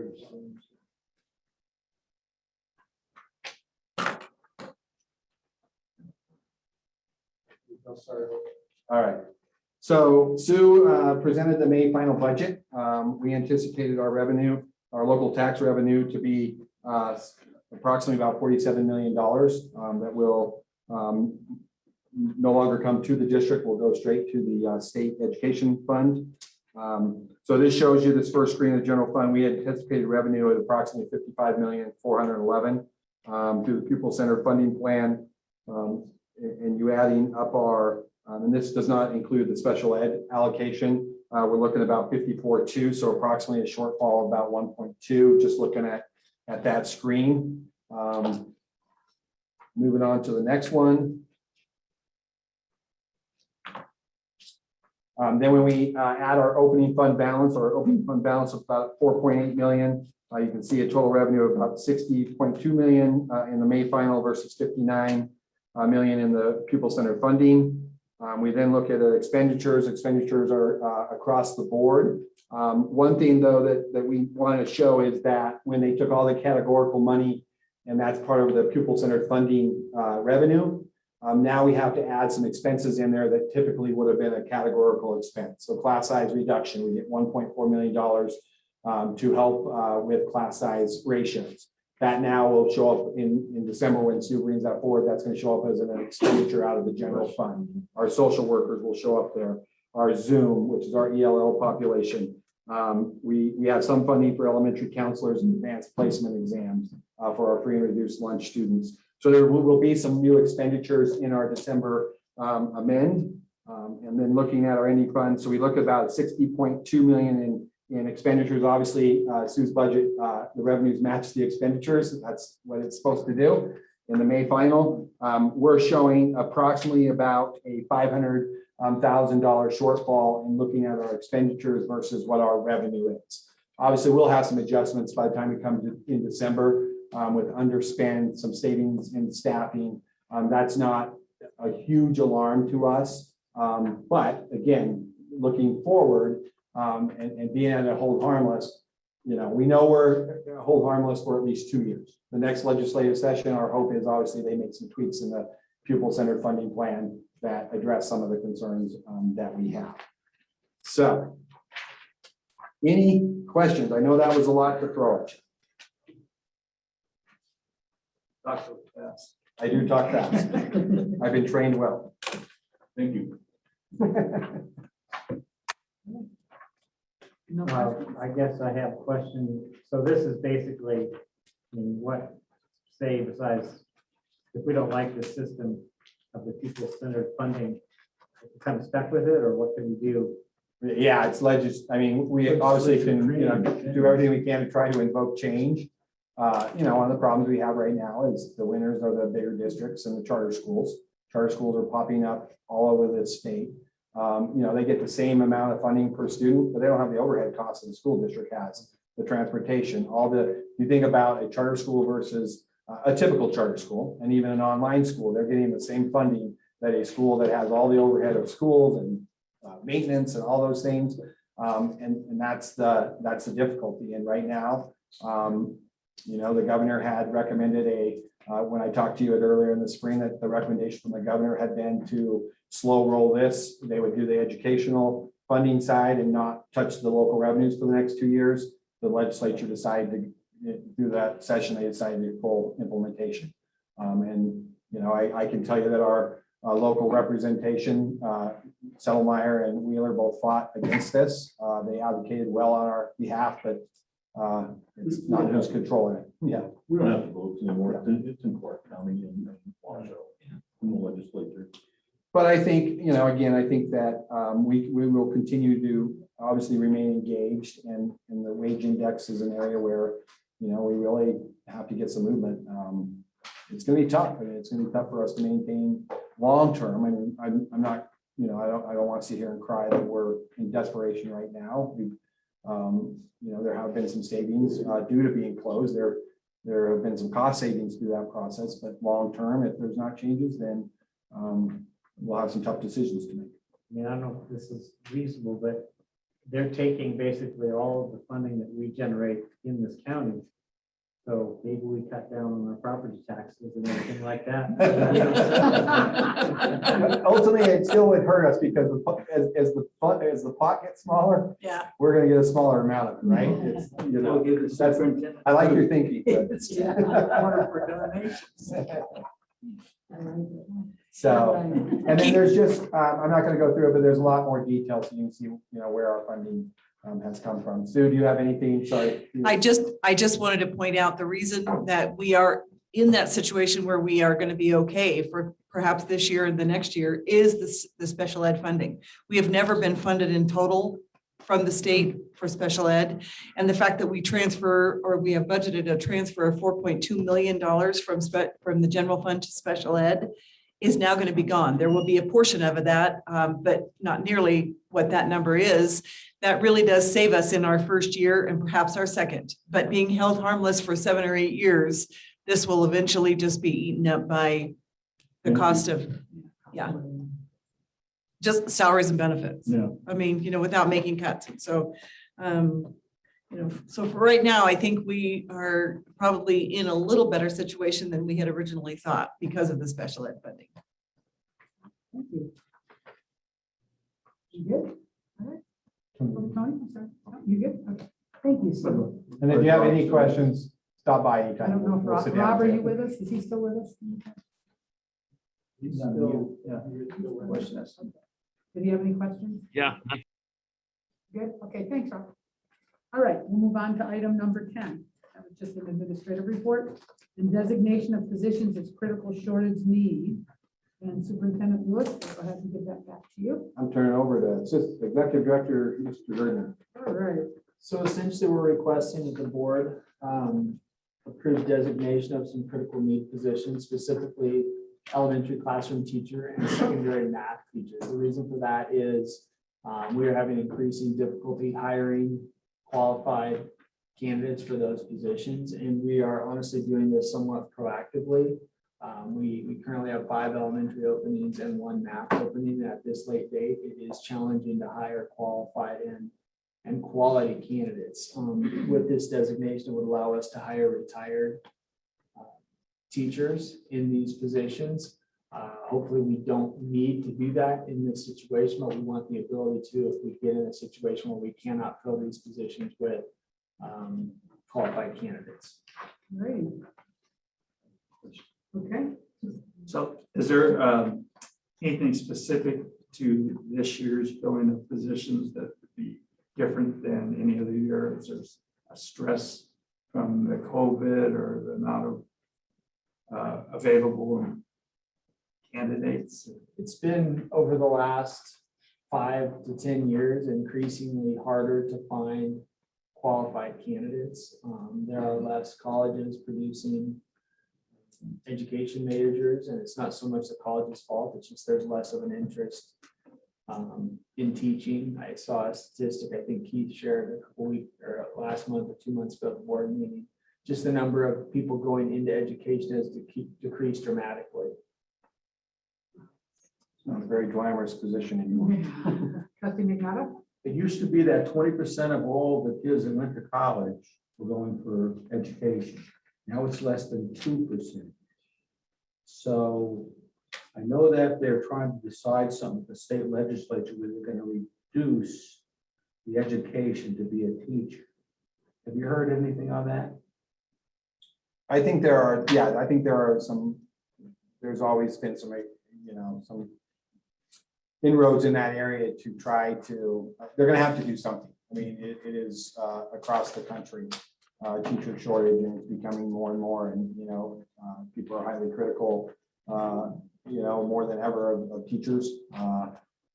There's the way society will roll has impact on education as well. And so I think that those are all, I'm concerned. I'm concerned, obviously, in Douglas County that a young teacher cannot come here and live. They can't afford a house. We have no rental properties. They're forced, we have all kinds of employees commuting from Reno, and over the course of time, that gets old, and they start factoring what their gas mileage is, and they're going to start looking out. I mean, I think we still benefit from the fact that we live in the most beautiful area of the country. We can sell Lake Tahoe, certainly, but they can't live here. Yeah, and it's, we've been very fortunate. A lot of our new hires are local kids coming home, and they have the ability to, often live with parents to establish themselves. And so it's concerning. I think it's very concerning. I think Douglas is just like a lot of other districts. Our staff is on the closer to the retirement side than they are to the new side. So we're gonna have to be creative. I don't know what that is, but I would add that cost of living in our valley is going to impact all hires, not just teachers, bus drivers, custodians. administrative support. And it's something that we've talked about a lot. It's something that I think we need to discuss at a greater level, how we address that staffing issue. A suggestion would be that, financially, we'd have to figure out, but if a student wants to go into education, that we support him financially, going to school to become a teacher. And then if they teach here for so many years, then, it'll get reimbursed. We had to do that with doctors in the little town I lived in, Minnesota, because we couldn't get anybody, any doctor to come to that city. So we would pay a portion of what it cost him to go to school to be a doctor. So maybe we should discuss that and see if we want to set up a program that would try to have an incentive for these kids to go to school to be a teacher and reward them. And I will tell you that those are already conversations that, we hired Kate Balligat as our new CTE coordinator. And those are conversations I'm having with him about teacher prep program as a CTE program at the high school. Again, you run into, it's the whole funding issue, right? And so to provide those incentives, you have to have the money to do so, but it's definitely, I totally agree. We're gonna have, those are the ideas outside the box that we have to start thinking about. Trustee Lehman has his hand up. Rob? I'm gonna turn off my video. Trustee Magnata, I have a friend who currently teaches in the county. Did get some funding like this from somewhere. I don't know who it was or what it was or how it worked, but they got reimbursed. They got reimbursed for part of their education for teaching in Nevada for so many years. So maybe one of the other things we could do is just go out and see what's already out there and maybe just help facilitate, help people find these programs that already exist. Great. Thank you, Trustee Lehman. That's it. All right. Yes, I'm ready. We'll go ahead and if you want to make this as a item for. Not after the motion. Yeah. Someone would like to make a motion on this item? You ready? Great. Okay. For item 10, I'd recommend that the board approve the required positions for critical shortage needs. Motion was made. Would someone like to second it? I'll second. Okay. Motion was seconded by Trustee Kangas. This is time for if anyone has public comment on this item. Being none, we'll go ahead and vote. All those in favor? Say Aye. Anyone opposed? Motion passes 6-0. Okay, it is 5:32, so it is time. We're gonna take some things out of order. But we will move now to public comment. For anyone here that came for public comment, you're invited at this time on topics that are not specifically addressed elsewhere in the agenda. There should be a sign-up sheet there that's provided for you. If anyone would like to address the board, you can go ahead and put your name and phone number on there. You'll be limited, just so you know, you'll be limited to 3 minutes. And we are precluded from acting on items. And what that means is it's hard for us sometimes. You'll be talking and we want to say something, but we can't because it's not agenda. So we just have to listen to you. Trustee Chichester is our timekeeper and he'll explain how that works. Yeah, you have 3 minutes, and at 2.5 minutes, I'll hold up the yellow card. That'll tell you have 30 seconds left. When I hold up this card, if you just conclude your remarks. Appreciate it. So we'll go ahead and get started. Who's first? State your name, please. Do I need to push this button? No. All right, my name is Casey Rogers. Are we ready to begin? Yep, go. Okay, so basically, while I will be here every meeting now from here on out, is of course because of the mask mandates, because of the push for vaccinations that are going on currently. I just think that there's a lot of information problems happening across the board with within what parents can receive, with what you guys receive, with whatever is going on within the governor's information. I feel like it's an information war that we're at right now. And I feel like if we could all just get on the same page and all be equally educated with what the naysayers are saying, as well as what the people that you follow, which you guys continue to say you follow the CDC guidelines.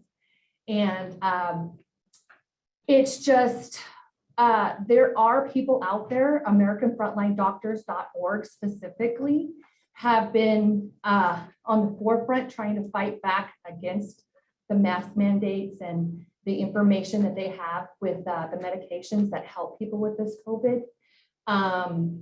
I think that it's unfair that it's not used because there are reasons that they are naysayers against what the CDC is saying. And I think that it's just going to be a perpetual problem for people who sit on one side and only look at the one side of information.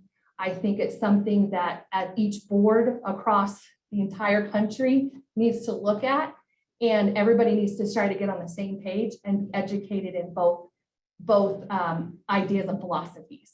I just think that I missed the last meeting, so I don't know what you guys decided on the mask mandates. I know currently what is in the information, but as we go forward, that if you have a mask mandate for our children, for ones who are vaccinated and the ones who are not vaccinated, first off, it's a segregation thing, you're segregating them.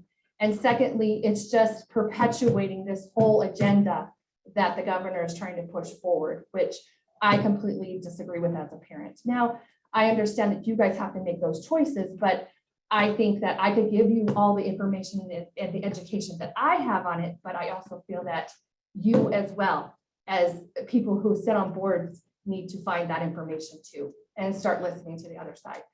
The governor is our governor, yes, and I understand we have laws to follow, but I also feel like sometimes there are laws that need to be broken for what is really going on here, and I think it needs to be looked at as a collective. Thank you. Thank you, Casey. Is there someone else on the list? Oh, okay. Thank you.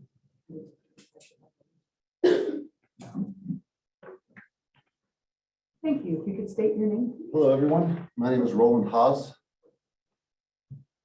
I'm here. First, I want to thank you all for having us out, and giving us the ability to speak to you. I'm here to make a statement regarding critical race theory. First and foremost,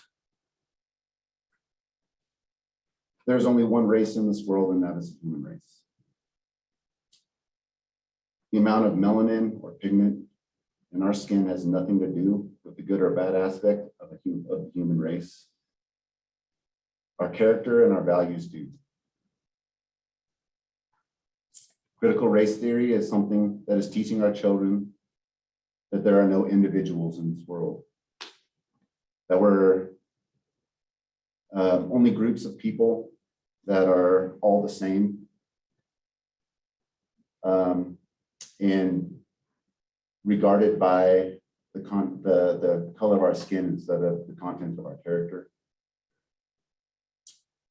So instead of our children seeing you or me, everyone, as an equal human being who is uniquely and beautifully made in the image of God, they're being taught to see everyone as a member of a group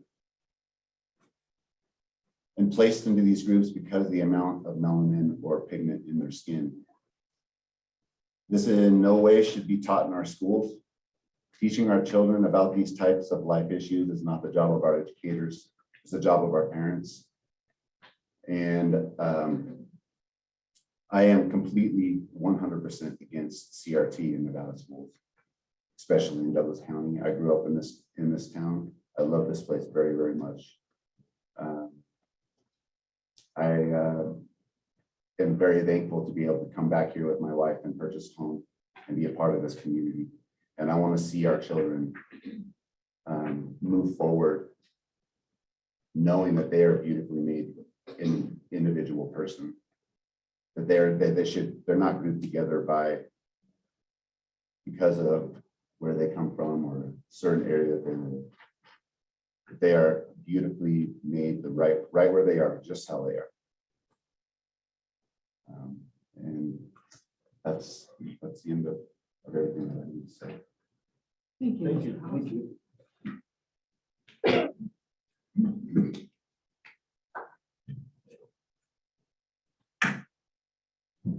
Hi. Hi. State your name. Karen Hockman. I am the president for Nevada House of Prayer in Carson City and the state coordinator for National Day of Prayer. I want to thank all of you for serving our schools. And I agree with my peer, Roland, that I am against the critical race theory for reasons he stated. I won't repeat it. But I also believe that that is a job of parents, not the school board or teachers. Thank you so much. Thank you, Karen.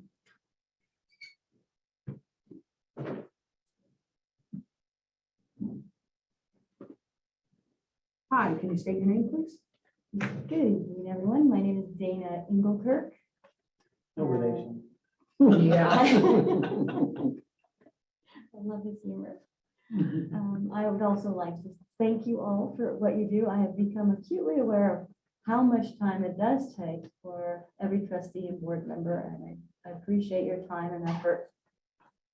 And I would also like to state that I have recently become aware that the CRT program has been implemented in El Dorado County, and I have not researched it completely. I'll be honestly, I don't know everything about it, but the things that I have heard and researched, I am completely against. I agree with my peers also, Karen and Roland, and I'd like to make that statement. And is there a way that we could get this discussion going on an agenda item so that so we're ahead of the process if it is tried to be implemented through some state I don't know who they are yet, but I will find out. That is what I'm on a mission to do that.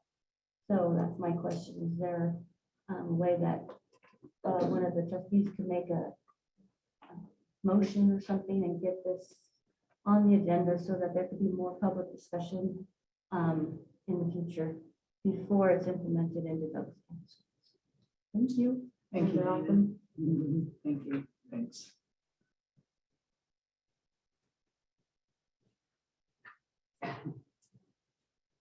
Hello. Hi, Your name, please? my name is Lacey Anscott.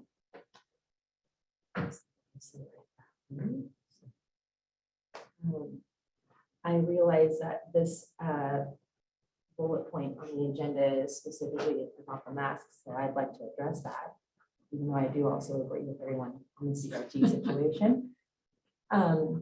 This following school year, I'm going to have a senior in high school, a brand new middle schooler in 6th grade, and a kindergartner.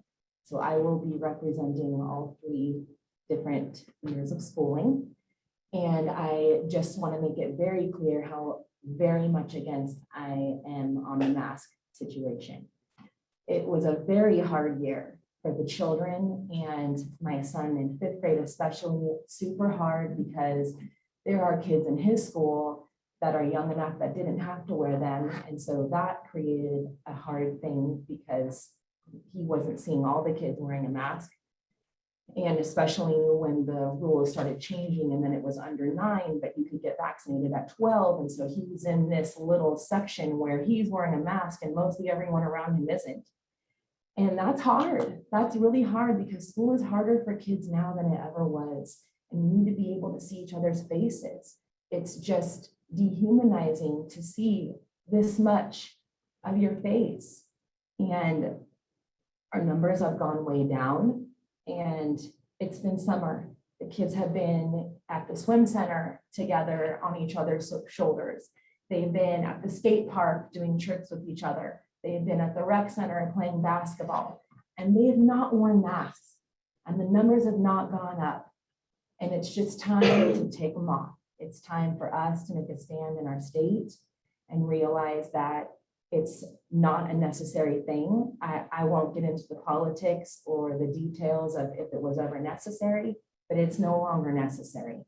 This is not something that our district needs to do anymore. We're not LA, the Bay Area, Vegas, where there were huge cases of numbers. We didn't have that many. And it's a 99% rate of survival. It's just not necessary. I will not be vaccinating my children, and I will not be requiring to wear a mask. It's just not going to happen for our family. And you don't require the flu shot, and you don't make them wear a mask if they don't have the flu shot. So that's where I stand with that. And I feel very strong about that. And although there's not a lot of parents here, a lot of us feel very strong about that. So I hope you take it into consideration when you make these new rules for the school year. Thank you.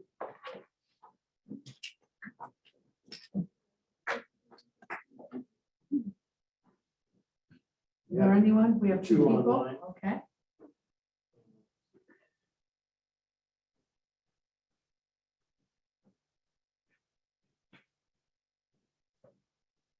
So first up, we have Todd Pott. I'm gonna allow you to talk. Okay, is he ready to go? I You're letting him believe on? so. Okay. Todd, it's your turn to speak. Go ahead and state your name, please. First, and then My name is Todd Poth. That's a long O. The P is like the both of us, but with a P. I know people mess that up continuously. One of the reasons why I often comment at these things is so people can actually get my name correct eventually. But that's fine. I'm a parent at the Lake Tahoe schools in Douglas County.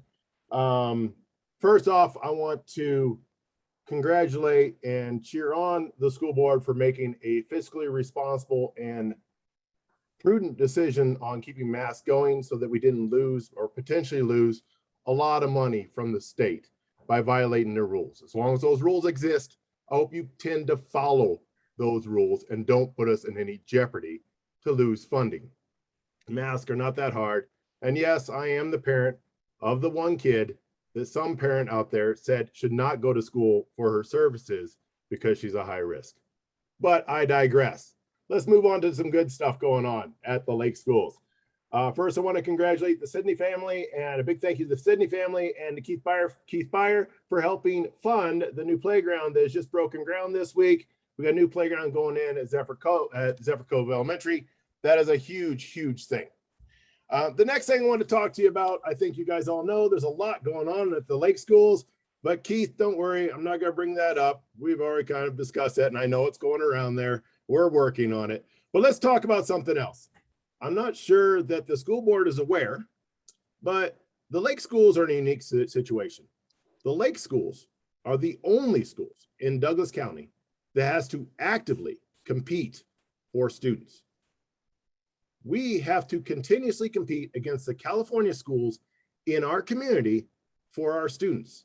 It is extremely easy for someone who lives in Nevada to send their kids to California for free.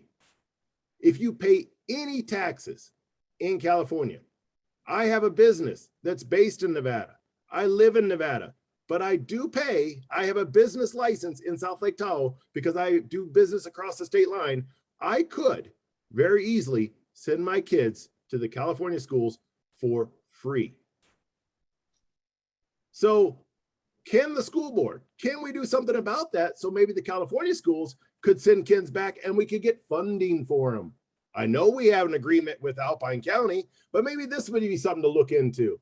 This would be a great expenditure for us to add more students to our district. We could probably gain a lot of people, which would be more money in the district. And I'm sure you guys would love to spend money or time on something other than a conversation about math or critical race theory. So let's do something that's productive, could bring students in, could really help us. But please understand, there is a big discrepancy up here at the Lakes with kids are easily can go to California, but California kids cannot as easily come over to Nevada. thank you. Thank you very much. Okay. If you hold it just right in front of you, in front of the camera, they can Oh, see it. Yeah, just like okay, that. perfect. Okay, John, did we have one other person waiting to And talk? we do have one more. Actually, the person must have dropped off. Okay. Yeah, they dropped off. Marie Foster. Is she there to speak? Hands up, yeah. Yep. All right, go ahead and state your name and then begin. You'll have 3 minutes and you'll get a yellow. Okay.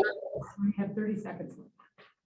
Okay, my name's Marie Foster and my student is a 4th grader here in the Valley. Obviously with the age, you guys know that I'm going to be really aware and talking about these masks and the issue with the segregation. I agree with everybody except for what Todd had to say regarding the masks. If the masks come down to funding and we're choosing money over our children's health, there's some big issues there, guys. There was a control group of parents that sent 6 face masks to a lab in the University of Florida. On the inside of these masks, they tested positive for 11 dangerous pathogens: pneumonia, tuberculosis, meningitis, sepsis, keratitis, one I can't pronounce. We'd spend 3 minutes watching me fumble that. Most of the meningitis and sepsis infections are resistant to antibiotics. They found food poisoning on 1/3 of them. They found Lyme disease on 1/3 of them. They found diphtheria, Legionnaire's disease, and again, sepsis meningitis. So on these masks, on top of that, were also bacteria that were found on the inside that were not deadly, but they contain the capabilities to create mouth ulcers, skin lesions. And I know those were things that we had going on in our district. The masks need to go away. And guys, I understand funding is a big thing for the schools, but so are our kids' health. And these are not conducive to their health.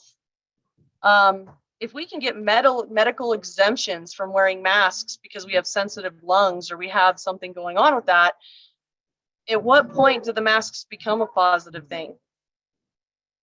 I want to know what proof there is that these masks actually work, especially and specifically in kids that are just 10 to 11 years old. So, and then the critical race theory with the people that had talked before me, I fully agree with that. I did request and had a great conversation with Mrs. Romney, and I did request from you guys a full curriculum, a full training for all of your teachers on critical race theory and social emotional learning, because before I comment, I really want to take a look at what we're teaching at the ages that we're teaching it at, so that I can make a more informed conversation with you guys regarding that. But if there is any talk of critical race theory in it, I do completely disagree with it. I do completely disagree with the masks. We really need to unmask our children, especially with the age differences, guys. You guys heard me in May. We're dealing with segregation, which is going to lead to bullying, which is going to lead to drop grades in those age groups. It's just not a positive thing. All right, thank you. Thank you, Marie. Are we done, John, or do we have more? That looks like it. Okay, anyone else? Okay. So we will end public comment. Okay, we'll move back to our agenda, and we stopped at item number 11, which is the resolution to the governor.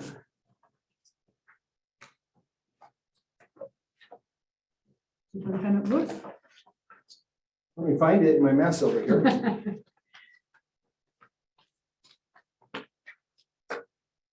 Thinking about how little these tables were.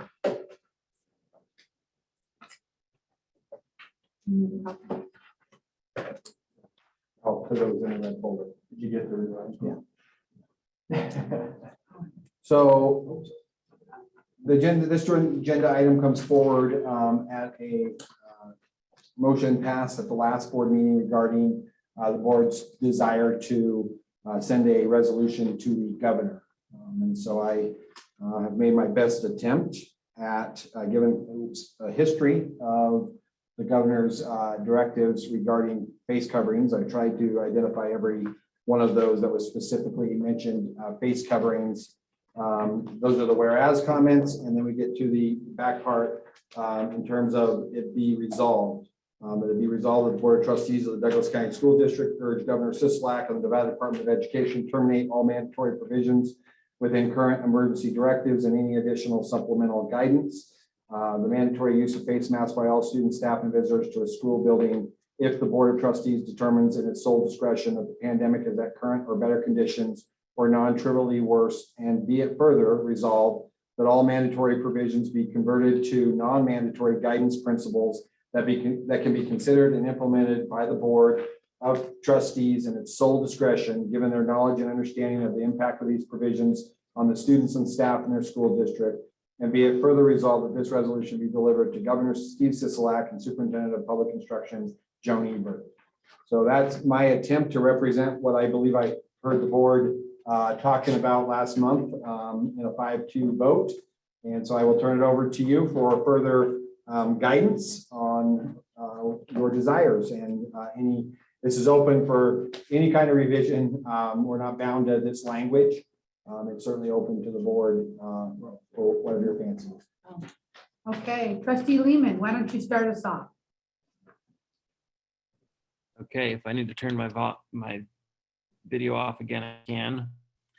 I would like this to be a unanimous resolution that we send. And if I understand the reservation, the two that went it, it is a concern with stating conditions. So I would suggest that this changes after the word building in the first paragraph, or now therefore be it resolved after the word building, visitors to a school building, I would just strike if the Board of Trustees determines in its sole discretion that the pandemic of current or better conditions. I just strike that because it gets covered in the second paragraph. Basically, what that then says is that we're asking the governor to stop this regardless. And then the next paragraph says that, you know, we could change it on our own discretion, which chances are we won't. So those are my comments. I have a comment that before Rob even said that, I scratched out that line after building. And I agree that should be discretionary here. I mean, I personally think that there's no reason for mask. We should not require it. There's a vaccine out. If you're concerned, you have a vaccine. If you have a vaccine, you shouldn't be worried about somebody else not having a vaccine. And somebody not having the vaccine is not concerned about masks, then they shouldn't have to wear one. If they want to wear one, they can wear one. It should be voluntary, and that's what I believe. I don't have a problem with what Rob said at all. Change it, scratch that out, and then approve it like that, and send it. Any other comments? I would like to ask a question. Is there a specific reason that wording was put in there? Is there something that's driving force that you would want to keep it there? What Rob's reprimanding, Yes. that was all his language last time. So I think if I'm correct, that was really what he had added. I think again, in seeking a unanimous vote on this resolution going forward, he's willing to concede that language to get that unanimous vote. Speaking for you, Trustee Lehman, you know, it doesn't, I support such a change. I do continue to think that we have to factor our staff into this equation at some point. You're not necessarily making a decision through this resolution though either. So the resolution to the governor, you know, you're voting to send a resolution to the governor stating where we stand as a school district. Ultimately, you will have to make a decision at some point what that looks like as a board. We can talk about that further, if that makes sense. Any more discussion on this, or we go ahead ready to make a motion? Go ahead, Rob. Go ahead. If it looks like we're going to get unanimous, I would also strike word urges, and I would add unanimously exhorts. I like exhorting the governor a little more than urging him. Where's that at? Where's that at? I don't see it. Where's it at? We have two different. Douglas kind of. Oh, Looking at the red. is everyone looking in the red folder? With the red. I don't see that on here. Where are you saying that? That was the second version. urges, that's not in red. Let me look it up. Now therefore, second line out. This urges. Oh, Me. okay, so it's in Now the therefore, second to okay. last paragraph. Got it. It's in So bold. strike urges. Yeah. And what did you say? Unanimously. Unanimously exhorts. Can you give me a definition? Exhort, to forcefully urge with strong. With a lot of commitment, got it. We can do the verb too, but I like something a little stronger than urge. Okay, I Implores? get that, yeah. Implores. Implore, good. What do you think? Oh,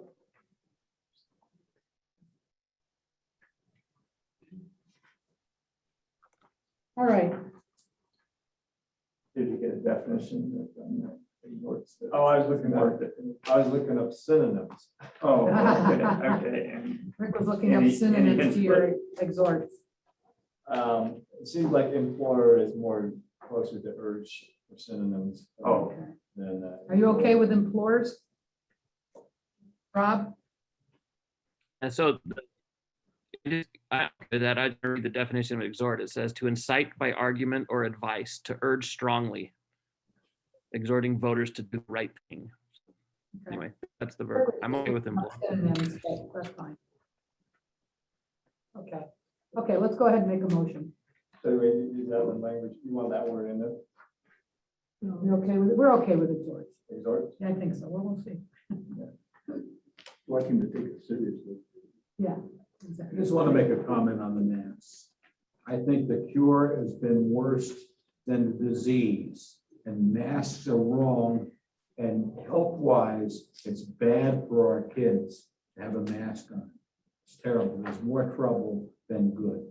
So that's just my personal belief. Thank you. I'm looking, because we have a couple different copies going here. Where was the exhort part? Because I'll make a motion. It's not in there. We're It's- adding it. it's And up if you're here, looking at Doug.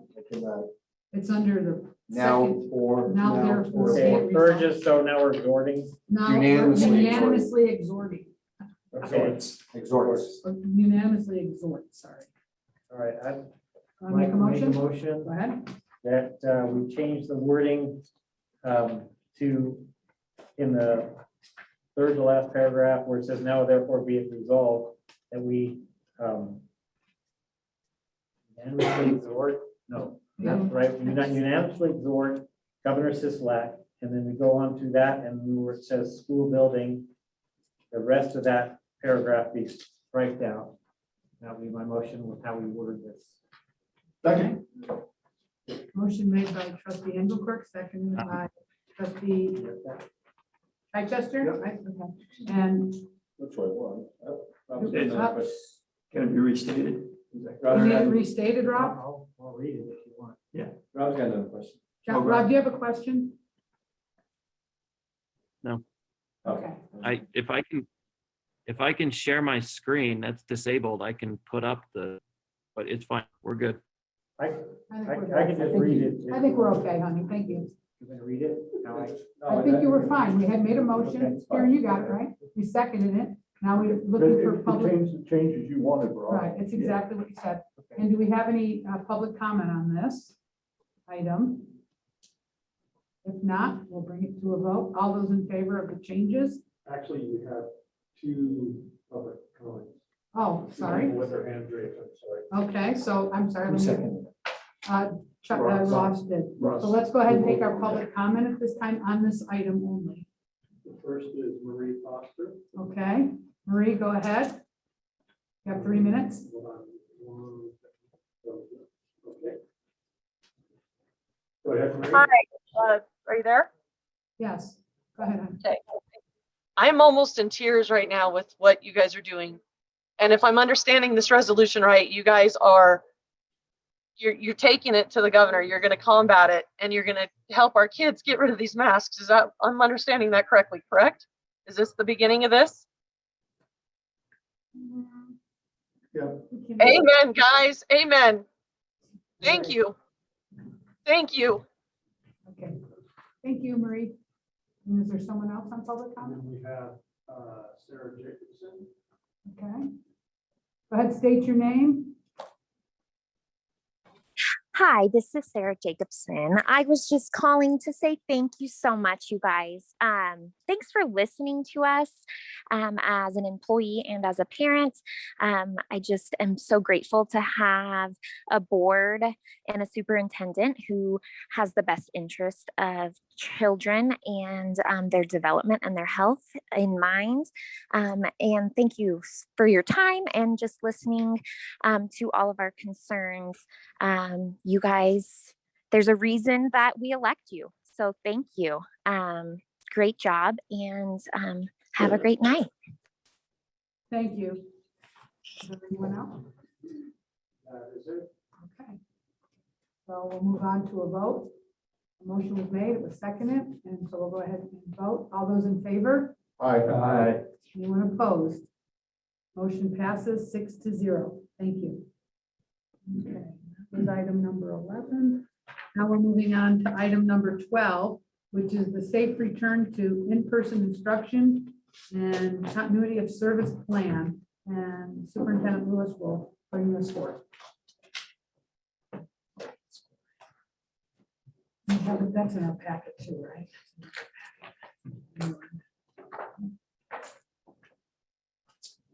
President Gilkerson and members, right? Okay. And members of the board, as part of Declaration of Emergency Directive 044, school districts across the state of Nevada have been directed to develop a safe return to in-person instruction and continuity of services plan, which must include a plan for a path forward program of distance education. This plan must be approved and uploaded by July 14, 2021 as part of DCSD's ARPA ESSER funding plan. The plan I will be presenting this evening meets the requirement of this directive. However, I cannot emphasize enough with you and our community that our situation is fluid. And it's my hope Governor Sisolak will issue revised directives that change current restrictions which are still in place.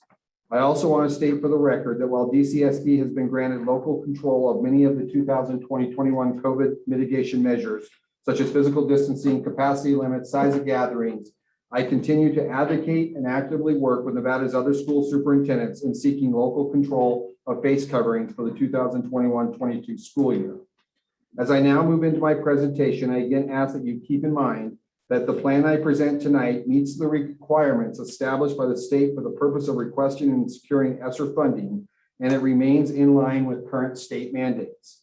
With that being said, I would encourage the board to consider scheduling a special board meeting in late July or the beginning of August for the purpose of finalizing DCSD school reopening plans and mitigation requirements for this upcoming school year. So basically, in summary, I am required to submit a plan tomorrow. I requested the community understand that current restrictions are still in place, which our plan, as the board has indicated, would follow those directives. But I would ask the board to meet again in late July, the first week of August, to finalize our plan and give some time and some more advocacy to the governor, as which you've just done in your last action as well. So, thank you. John, we didn't have a very good luck sharing. I'm going to go through this rather quickly because most of you have looked at it, but I will try to highlight some of the maybe some of the changes. Yeah, if you share, will you be the clicker?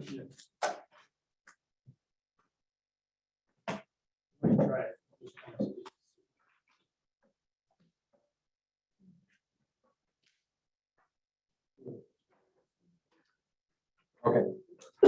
So just quickly, this is our vision and mission. I'll go through those. You've seen those many times.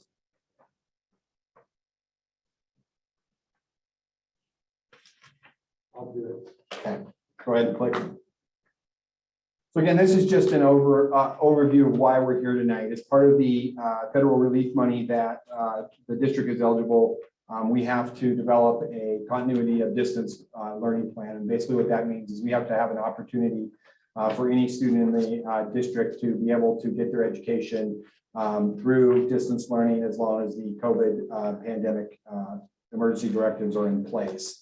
And so we have to upload a continuity of services plan. And so that's why, that's what all this language is basically telling you. So the deadlines are by July 14th, submit via email a form signed by the superintendent that certifies compliance with Directive 044. Again, we have to update to the Nevada Department of Education's e-page system, the district's plan for the safe return. This plan is, again, fluid. We can change it at any point, re-upload it to the state. So you're not voting on something that is set in stone. Go ahead, John. As I've said along, and I have certainly learned this over the last year, no single decision will satisfy all students, families, and staff. That remains true. Go ahead. Those are our principles that were in our reopening plan. Go ahead, John. Our academic goals, again, these have not changed from our reopening plan of 2020-21. We again will encourage, basically the language right now as it exists is that we will be in line with federal, state, and local guidelines and hopefully getting local control over face coverings as well. So go ahead there, John. School dates, this is just quick, informational more than anything. School starts August 9th here in the Valley and August 23rd up at the lake. Breaks are listed in there, so you can go through that. Learning model. So this is, where we have, this is the distance learning part of the model. And so we will have 3 models here in Douglas County. Obviously, enrolled students, our desire is in-person learning for all students. We obviously opened Douglas, Nevada online, and we know that that is a viable option for some students. But all of our Douglas County schools, except for Douglas, Nevada online and Jacobson High School, would open the 2021-22 school year utilizing a full in-person learning model. Remote learning would be available to students who were quarantined on the advice of a medical physician, those that actually have COVID. So any kind of case where there is a quarantine, we would provide remote learning. What remote learning looks like is that the teacher may have 25 students in the classroom, one student at home that can attend school, and they would provide the instruction to that student. This would also be available to, actually, I'm going to back that up. I am starting to talk about distance learning, and I shouldn't. So remote learning is our Douglas, Nevada online, in Jacobson High School. Jacobson out of China Springs, we provide instruction through Edgenuity as well. All of our students will have Chromebooks, access to the internet, and so we will meet all those provisions that are required by law that we provide for distance ed. We have learned some lessons through our last year. We will be implementing a learning contract through at Douglas, Nevada online that does a better job of outlining expectations. And when a student commits to that mode of learning, that they would stay in that mode of learning at least through the semester. Go ahead, John. And so the distance learning, I apologize. So this is when 2 things. So we could have students in kindergarten and 3rd grade that have a medical condition that the doctor determines would be exacerbated by attending in person. In those very few situations, I would anticipate, especially since masks are not mandated at this point in kindergarten through 3rd grade. Those very few instances, again, the teacher in the classroom would be responsible for instruction on a more permanent basis for those students. This is, we had a little bit of a hole in our plan when we made the decision to do Douglas, Nevada online 4th through 12th grade. We didn't have a distance learning option now for K-3, and so that's how we will provide it in accordance with in the law. And again, any student that is quarantined required to be at home, we will provide it in that. And then in grades 4 through 12, this distance learning would only be for those students who are in quarantine or a COVID positive case. Go ahead, John. And so distance learning within Douglas County School District will meet the following requirements. It will be supported by qualified certified teachers. There's a difference between supported and instruction. Our teachers do not provide the actual instruction. Instruction is built within Edgenuity, but they are there to support, to facilitate students' learning. Obviously, again, students and instructional staff will have access to devices and internet. Teachers will receive ongoing learning support, and students eligible for free and reduced lunch will continue to have access to the school nutrition program. Special ed considerations, being equitable, flexible. We have learned through the 2020-21 school year that EdgeNeedy wasn't a great option for many of our special ed students. And so we're having those conversations with families on a case-by-case basis. Go ahead, John. Local control. So again, this is kind of a summary of the local control that we have been given. We have been given control of social and physical distancing, so there would be no restrictions in place to start the 2021-22 school year. There would be no restrictions on large gatherings. Go ahead, John. There would be no restrictions on capacity. One of the issues, we will operate our buses and our white fleet at 100% capacity, and I'll get into face coverings as currently outlined right now on bus transportation. And then again, there would be no restrictions on athletics or extra and co-curricular. All of our facilities would be open and available to both our school activities and also our youth programs across the communities. DCSD travel, we had a restriction on travel that has been lifted. So out-of-state travel for students and staff as necessary would be allowable. Go ahead. So we talked about face coverings. Obviously, again, no single precaution and isolation will effectively mitigate the spread of COVID-19. Again, we will encourage, as long as we're in the pandemic, screening. We always encourage, whether we're in a pandemic or not, parents to keep their kids home if they're ill. We will continue our enhanced cleaning and hygiene protocols, the use of BioProtect that we've used over the last year that puts a barrier on our surfaces. And then face coverings, again, at this point, would be required in accordance with federal, state, and local guidelines. Parent commitments, again, those are at the back of the plan. I won't go through those, but obviously parents play a huge role in keeping our schools open. Go ahead, John. Daily screening tool, again, that will be provided. Hand washing, we will, again, some of these are just lessons learned too. The emphasis on some of these had benefits that will be there post-pandemic as well. So currently, the current guidance right now is that face coverings are not required for students 9 years and younger. And we all know that has created issues for us in the 4th grade, where we have 9 and 10-year-olds in the same classroom. That has been very problematic. Also that there's a delineation between vaccinated and unvaccinated. Current guidance or recommendation from CDC is that unvaccinated or vaccinated adults and students don't have to wear masks. Go ahead.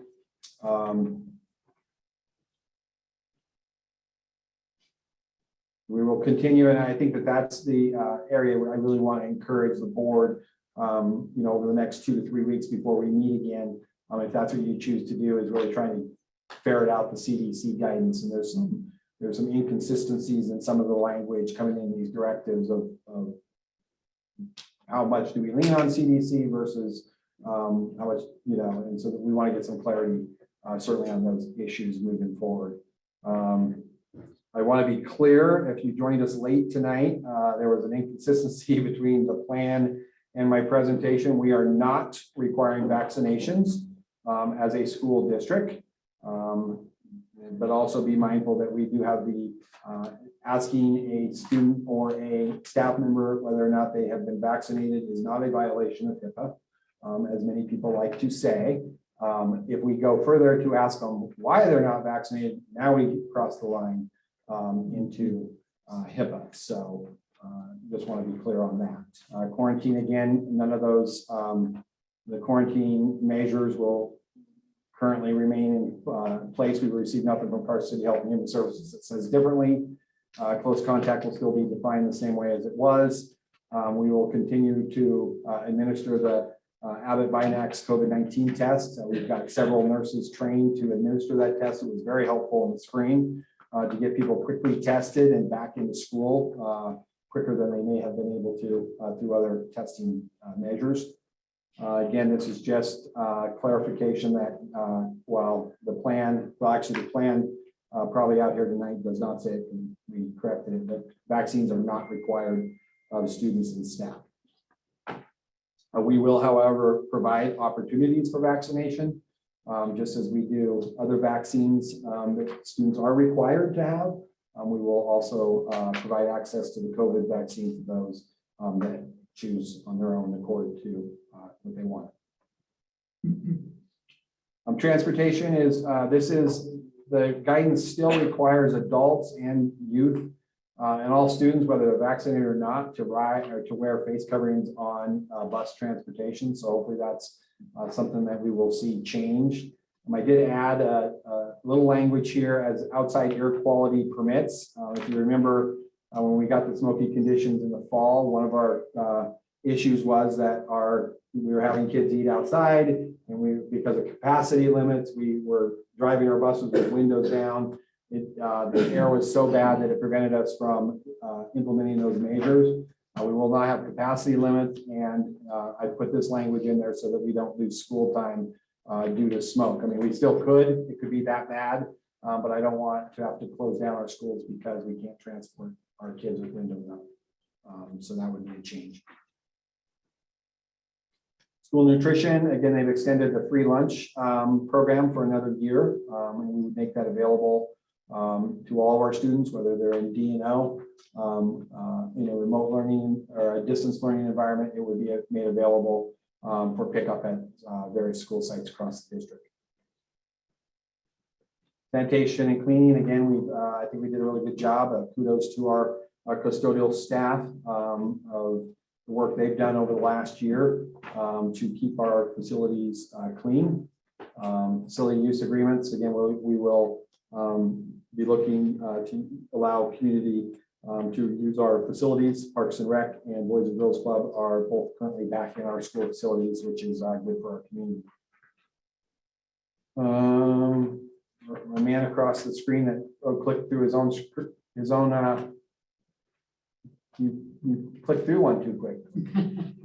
Needless to say, we have all the computers and Chromebooks that we need, thanks to John's great work and always being well ahead. Douglas has not been like other districts that have sat around and waited for back orders. John's been well ahead of that. And so again, we are in a great position moving forward for Chromebooks across the district. Hey, John. Again, we continue to increase our internet bandwidth. John brought projects before you. So again, we have great capacity in our district to handle all the needs of IT. No changes here. We also have an amazing nursing, student health services that have been unsung heroes through all of this, the documentation that they've done. So no changes in that area. No changes. Social emotional, again, these are from our reopening plan. We will continue to be there to provide supports to our students and our families in need. This has taken a toll, obviously, on a lot of families, also a lot of staff. And so when we talk social emotional needs, that is also of our staff. Go ahead.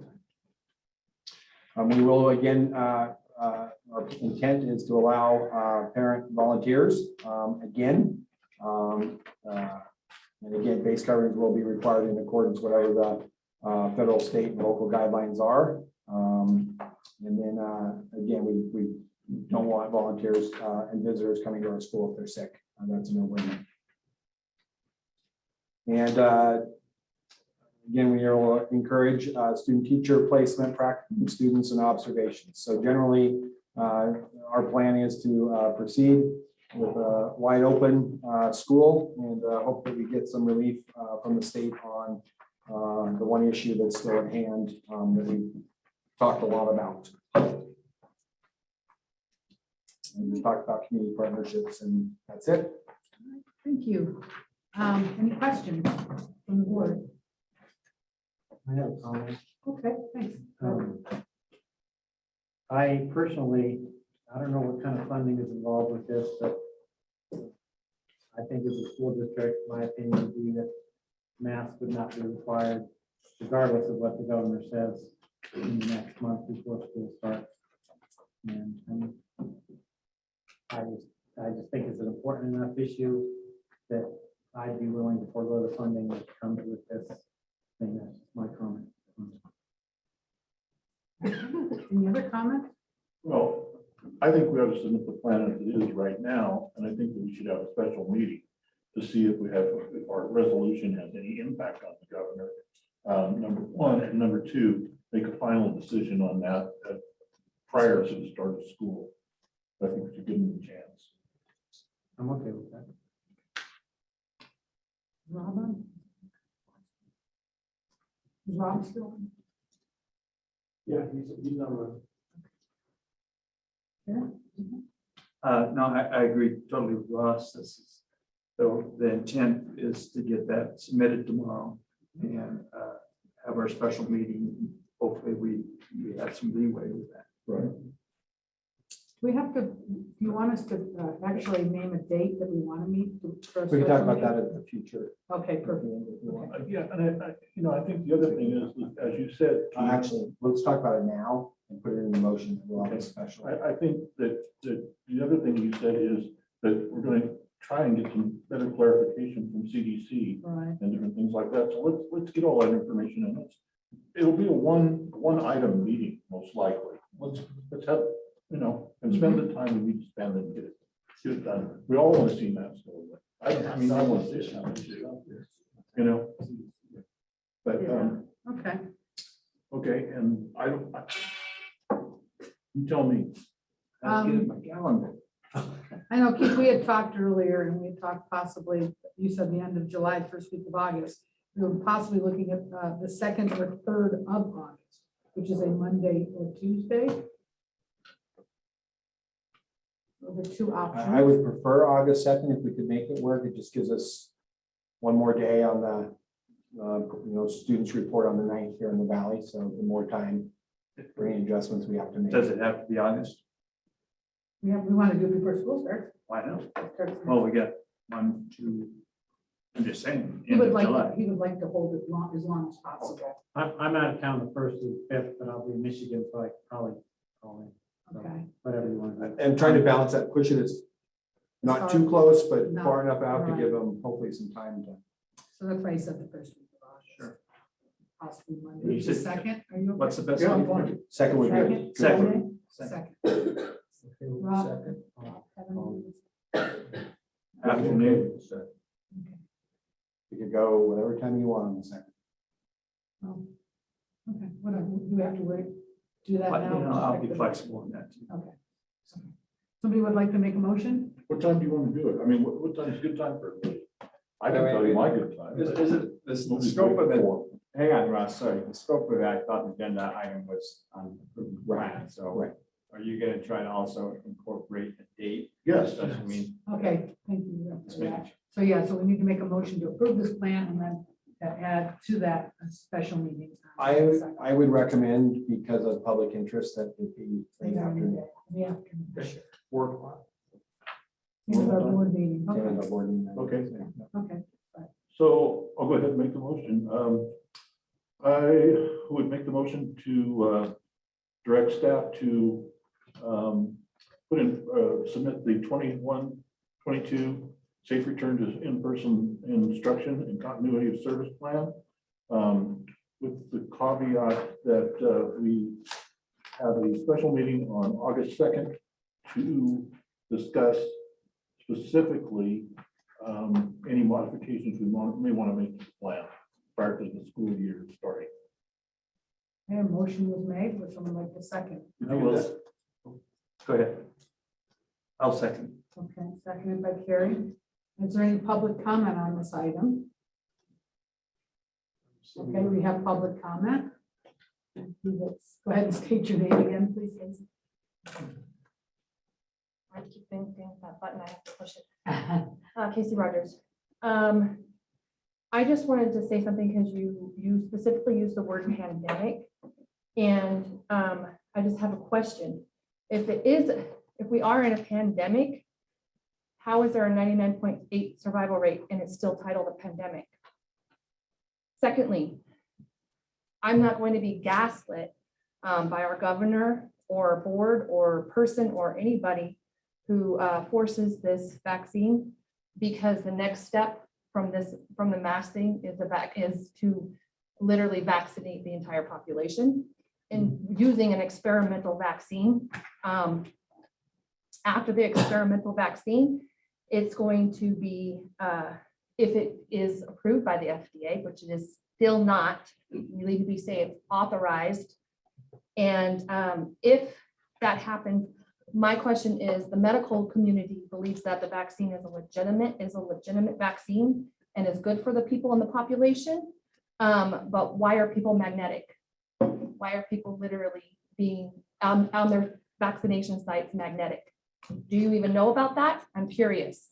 So I just had to throw those things out there. So the mask issue is the first issue, but it is critical. It is critical in every way that it goes away. First off, they don't work. It's been proven that they don't work. So there is no reason to put a mask on any person around this community at all. You are literally taking liberty away from Americans. You're expanding big government and taking away liberty. It is, I just wanted to make a comment. I know that the CRT thing isn't in this, what you specifically talking about. And I know that there's nothing going on in K through 12 with CRT.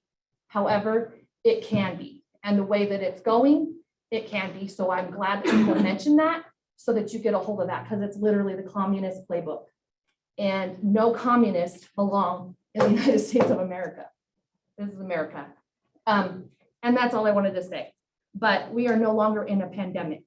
Let's make that a good, quick, and legitimate note. Thank you. Thank you. Any other comments? You have a Marie Foster. All righty. Marie, why don't you go ahead and state your name one more time, please, and then you can go ahead. Marie Foster. I want to voice that I agree with everything that Mrs. Rogers is saying. I think we're dealing with bigger fish than we can fathom, or that we even as individuals want to fry.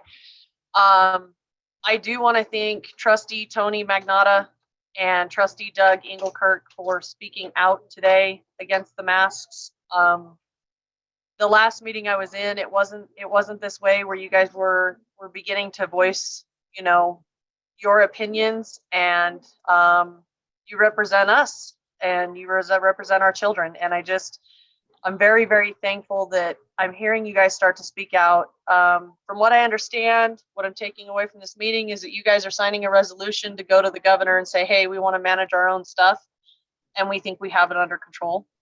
And then from what I take away from Mr. Lewis's paperwork is that we still have to try to follow CDC guidelines, and it comes down to funding. My hopes are that the children come first. Hearing you guys talk about the masks and the discrepancies there, it is very hard for select age groups to have to wear them and other age groups to not. And as kind and as unique as our valley is, I mean, our schools are known for grit. Our schools are known for kindness. Kids can get vicious, when they're trying to fit in, and to have those age groups secluded like that, it'll be really tough. I don't see a way around it for my child personally. I'll probably pull him if that's the case. The bigger reason is I don't want him getting sick. And after seeing the research on those masks and what they're festering on the inside of them, it doesn't make sense to wear them anymore. And I just want to thank you guys for unanimously voting to fight for it. And Tony Magnotta and Doug, you guys have my vote right now. Please keep fighting for our kids. Thank you, guys. Thank you, Marie. Is there any other public comment, John? No. Okay, so we'll go ahead. There's been a Oh, we vote. got it. Oh, I'm sorry. Go ahead. Go ahead, state your name again, please. My name is Roland Paz, and it's mostly just a question regarding the quote unquote HIPAA violation and asking a student if they are vaccinated. My question is regarding the student's answer. Are there only two acceptable answers, yes or no? Or can a student say, I respectfully decline to answer? minutes or whatever they want to answer. Okay, so they're not required to say yes or no. Okay, that was my question. Thank you. Roland. Okay, got it? All right. So we have a motion on the table and a second. So we'll go ahead and bring it to a vote. All those in favor of the motion that was made, Aye. say aye. Aye. Anyone opposed? Motion passes 6-0. Thank you. We're talking August 2nd. August 2nd at 4. Let's go. Wasn't in the motion. Okay, we're going to move on to item number 14, and this is the first reading, board policy number 713, animals on district property. And Mr. Lewis?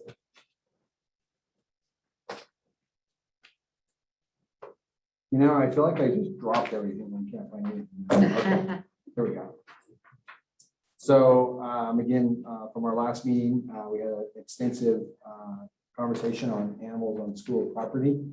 And as part of that conversation, the motion was to revise board policy 713 to add in the second to last sentence of the policy, for this reason, any animal is personal property and requires prior approval by the building principal before being allowed on district property. In the new language, we ran out of blue ink in the printer, except for the grass area at the district office. And so this is the policy. Again, I think there's also a subcommittee that was developed. This policy puts us in line from a liability standpoint, that we make this revision sooner rather than later. I would anticipate board policy 713 would be changed again with more language as the work of the subcommittee moves forward. Any questions or comments from the board? Rob? It's in compliance right now, but I agree with Mr. Lewis that we could be changing this again and in fact removing it and again prohibiting it. I call from Town of Minden manager today, JD Frisbee. Keith reached out to him today about helping defend, and is actually working on their own dog park. So that's important information that we'll can talk about later. All right. Thank you. Thanks for that. Are we ready to make a motion? Yes. Right. So I make a motion that the board approves the first reading of, lost my spot. Give me just a second, please. I make a motion that the board approve the first reading of the changes made to the board policy number 713, animals on district property. Okay, motion was made. Is there a second? Second. Okay, seconded, not a seconded. Is there any public comment on this? Tom? Any public comment? No. Okay, no public comment, then we'll bring it to a vote. All those in favor? Aye. All opposed? Motion passes 6-0. All right, we're on to item number 15. And this is the process to replace vacant trustee positions. And it's a discussion for possible action. And in your packet was provided what we had, how we did it. You know, the way that it worked the last two times. This was brought forth by Rob, and I think seconded by Joe. Other way around, I'm not sure. So yeah, we can discuss the process.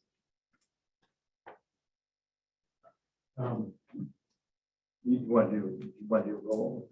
Do you want We can- a little background on this, or is everyone familiar with the Well, issue at hand? I'm somewhat familiar with what we're talking about. Just when we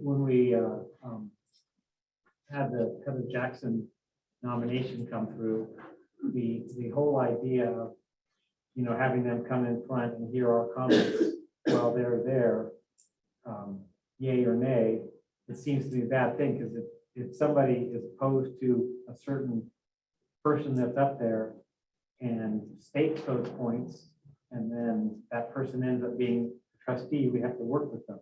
I think I know we have open meeting laws, but there's some way we can do this where we as a board vote and discuss this stuff without those people, No. And they were given the option, obviously. A few stayed, some didn't.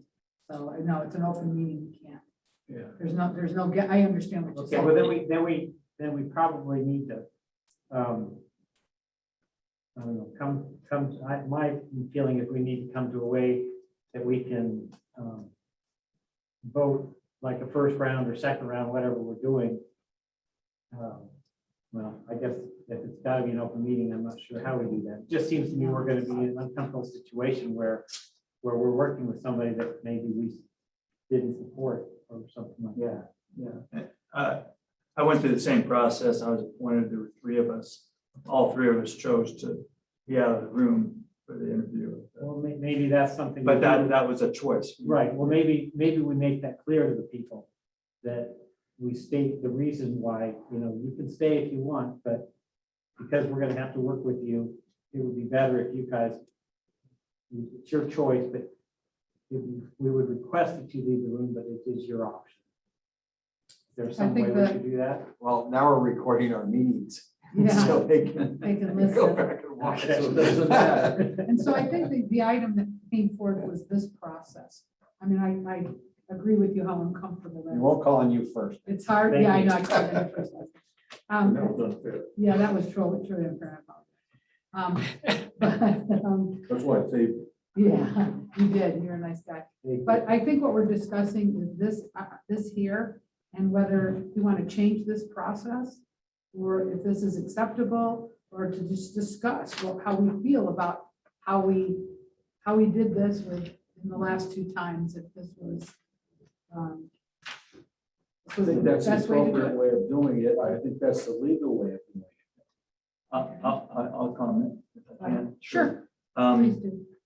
Went through the process, went through it obviously with you guys and Heather. I felt the process was rigorous. It made me think twice before I even applied for the position. I thought it was, I was nervous. I was really diligent about how I answered questions just to get to the point of getting to the interview. And the interview was even doubly hard for me to manage. So as far as a rigorous process, I think it works well. We have time restraints. So this works very well to get a person in place within a month as a board member. I think that all of us being through that, everybody can make their own opinion, but I've been through it personally, and I think it's a wonderful process. Can I ask another legal question? Sure. Does the voting, I mean, is it possible we could have a ballot that we just turn in and then you read the tabulation? I don't know about that. A secret ballot?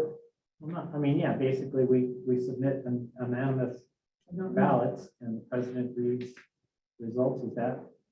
Well, I mean, I don't know if you're doing. I think if you're gonna do something like that, it has to be transparent regardless of, your vote has to be transparent regardless. But I don't think that's necessarily a good idea when you have such a big decision. I mean, you should have it kind of in an orderly fashion where you can where people can track who you're voting for, what the support is, what the motion is, and the votes for and against. It's probably a better system so that the public will know.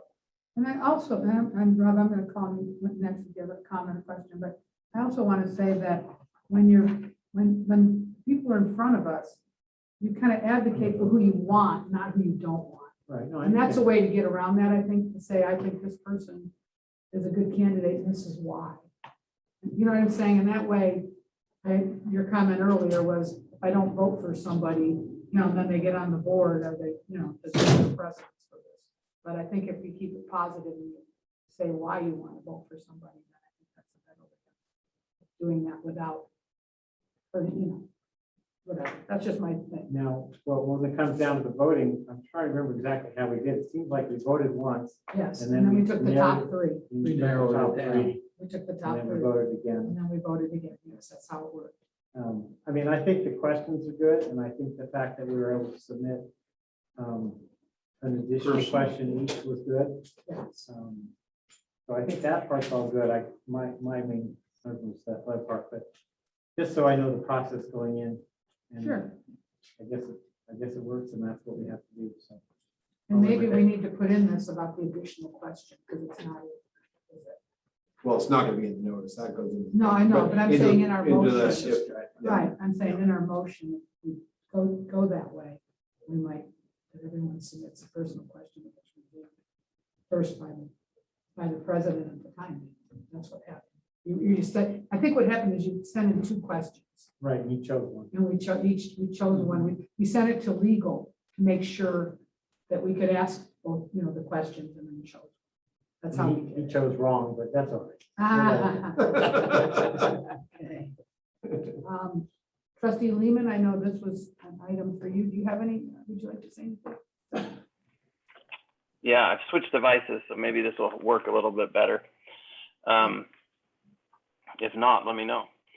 I don't think we do have a time crunch. I don't think we do have to get somebody on within a month. So I would prefer that our process be when a vacancy comes up, the next meeting, we talk about how to address it.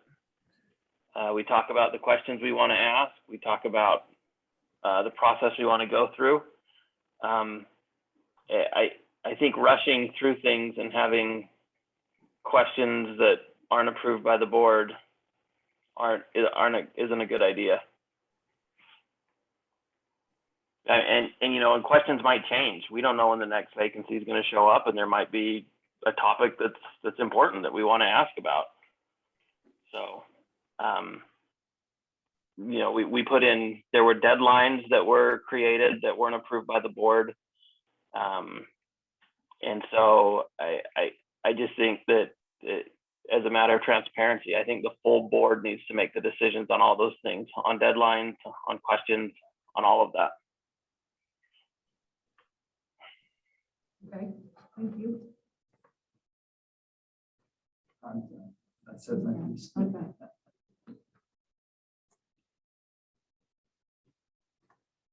That it? I'd like Ross to be. Yeah, I'd like Ross to do move that. forward. Ross just stepped out for a minute, Rob, so we're kind of waiting for him to come back. But while he's out, I would like to say that I like this process, whether I was president or not. I trust I trust whoever would be in that position. I feel that having something set that when it does happen, we'll be ready.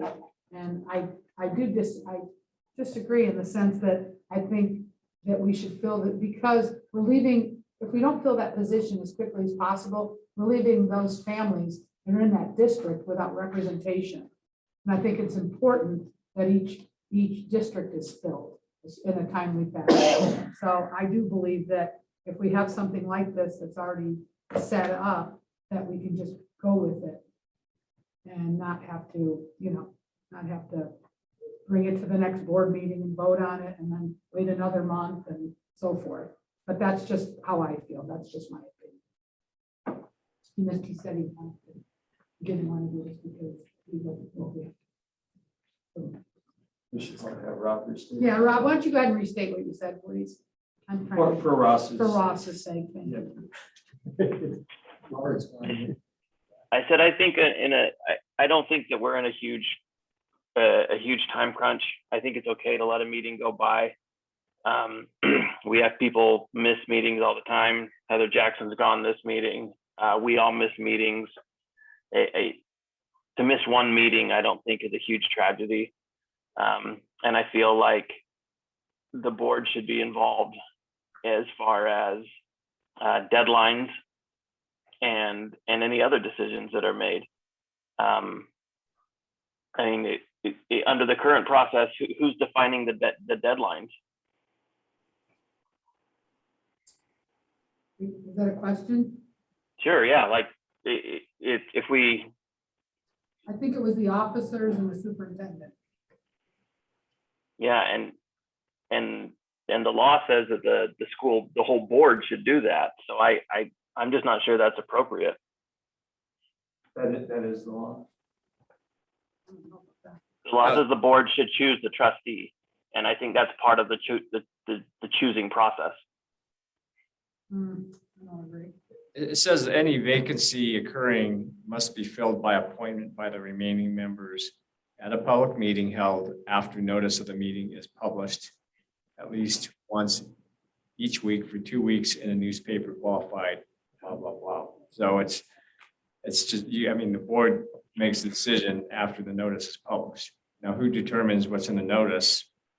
I mean, I think that's kind of what you're talking about right now. Right. Is there some way we could review on an annual basis what questions might be in that notice when it occurs that we need to use it? That way, at least everybody's got input on the questions that are posted. But everyone does get their own question too. Right, but we're talking about posting. Right. So for my input, I don't disagree that this probably should be in writing somewhere in your bylaws, how you're going to go about replacing your a vacancy. I think you could task staff with, if the majority of you like the process we use, we could certainly put that into written form and into the bylaws and bring that back for you to approve. In establishing the deadline, the thought process behind that was to give applicants as much time as they possibly could to apply and then be able to turn those around to get into your packet. So the deadline was chosen as a Monday. That gave us time to have a deadline and then turn that around and have it in your board packet. So you were prepared with those 5 questions and the responses to that. Again, we could establish that the deadline would be the Monday prior to the board packet. And your direction, we can bring language back and put it into writing, whatever your decision is. All right. What do I think? I mean, I don't understand. I guess I don't understand Rob's point. It worked the time before. I think it worked well this time. I have no problem with it. I'm just saying I don't have a problem with how we did it before. I do think that we should probably have a policy, but like Rob said. Well, why don't we make a motion to the effect that superintendent will direct staff to write up a little more explain of basically what we've been talking about, and we can approve it at the next meeting. Special committee? No. No. And we don't even have to make a motion. We can just direct to. Yeah, we don't. Okay. Like I said. I think we should keep the way we did it in the past. We should continue to do that. And that's what we're saying, but make that a precedence right. and vote on it. We should do that. And I think that's what we're saying is, but we want it in a policy or written up that way. So, and like Rob was saying, it's true. We should, I agree with him, that we should have something in there. Okay, we don't have to make a motion. No. Keith's on board, you understand? I agree. I would suggest that you make a motion directing the superintendent. Okay. You got the policy consistent with how you did it the last time, something like that, just so that it's on the agenda, might as well. Yeah, I make a motion. Just like real quick, semantics is a develop policy, develop a bylaw. Yeah, I'm sorry. I guess it's developed by law. A bylaw. I make a motion that the superintendent develop a bylaw consistent with the manner with which we elected or Replace vacant trustee position that happened midterm. I'll second. Okay. Any public comment on this issue? Is there any comment from the board on this? Rob, go ahead, Rob. Just to make sure, right now, all we're doing is asking Keith to bring back the bylaw. We can debate that bylaw next time. Correct. Yeah, I'm good with that. Okay, let's go ahead and since there's no comment, let's go ahead and vote. All those in favor? Aye. All opposed? Motion passes 6-0. 6-0. Nothing, honey. 6-0. Okay. Next we have item 16, the Good News Subcommittee. And Superintendent Lewis will talk to us about this? All right, so this is the work of a subcommittee of the board, the Good News Subcommittee. And basically, we were tasked with coming back with ideas on how we can better communicate good things that are going on in Douglas County School District to our community. So we have met several times. What we've come up with, and there is an example here in your packet tonight, is that we would develop a monthly What's Epic in the Douglas County School District feature in the Record Courier and the Tahoe Daily Tribune as well. Obviously, the Tahoe one would be more specific to the lake schools. But that would include a calendar of events, general information, and then good news from each school site on a rotating basis. And so within your packet, Melissa, Executive Director Raines has established a calendar. Each school, a couple of our departments would be required 2 times a year to submit an article related to their school and a picture as well. And then also special education, information technology, and our career and technical education departments would also submit 2 times a year as well. Melissa Raines would be in charge of compiling all that, putting it together and submitting them to the Record Courier.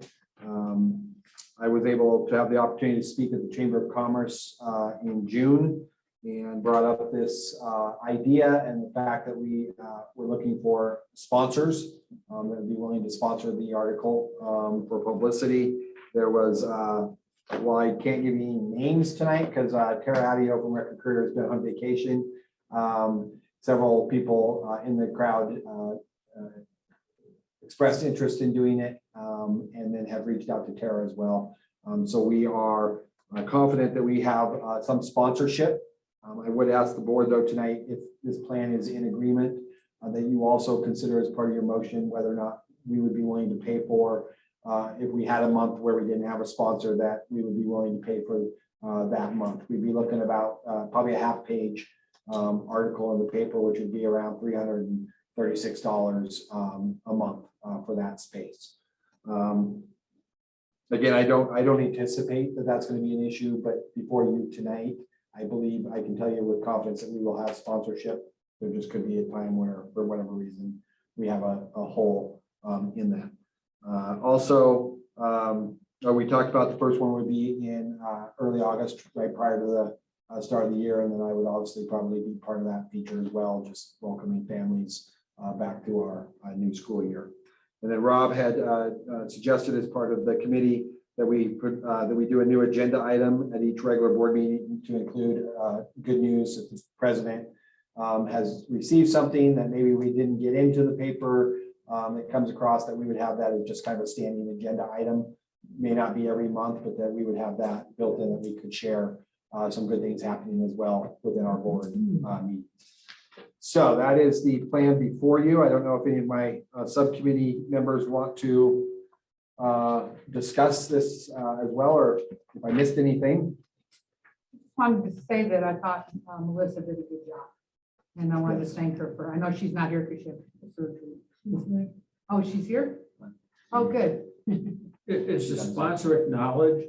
Yes. Oh, okay. Yep. So that their logo would be on it as, and kind of like if you, in our paper, Les Schwab has always sponsored the Athletes of the Week. Something very similar to that. Just another comment since we're on this sponsorship thing. What we did when I was on the school board in a different state is the ball field, if Coca-Cola want to put a sign up, we charge them on the football field.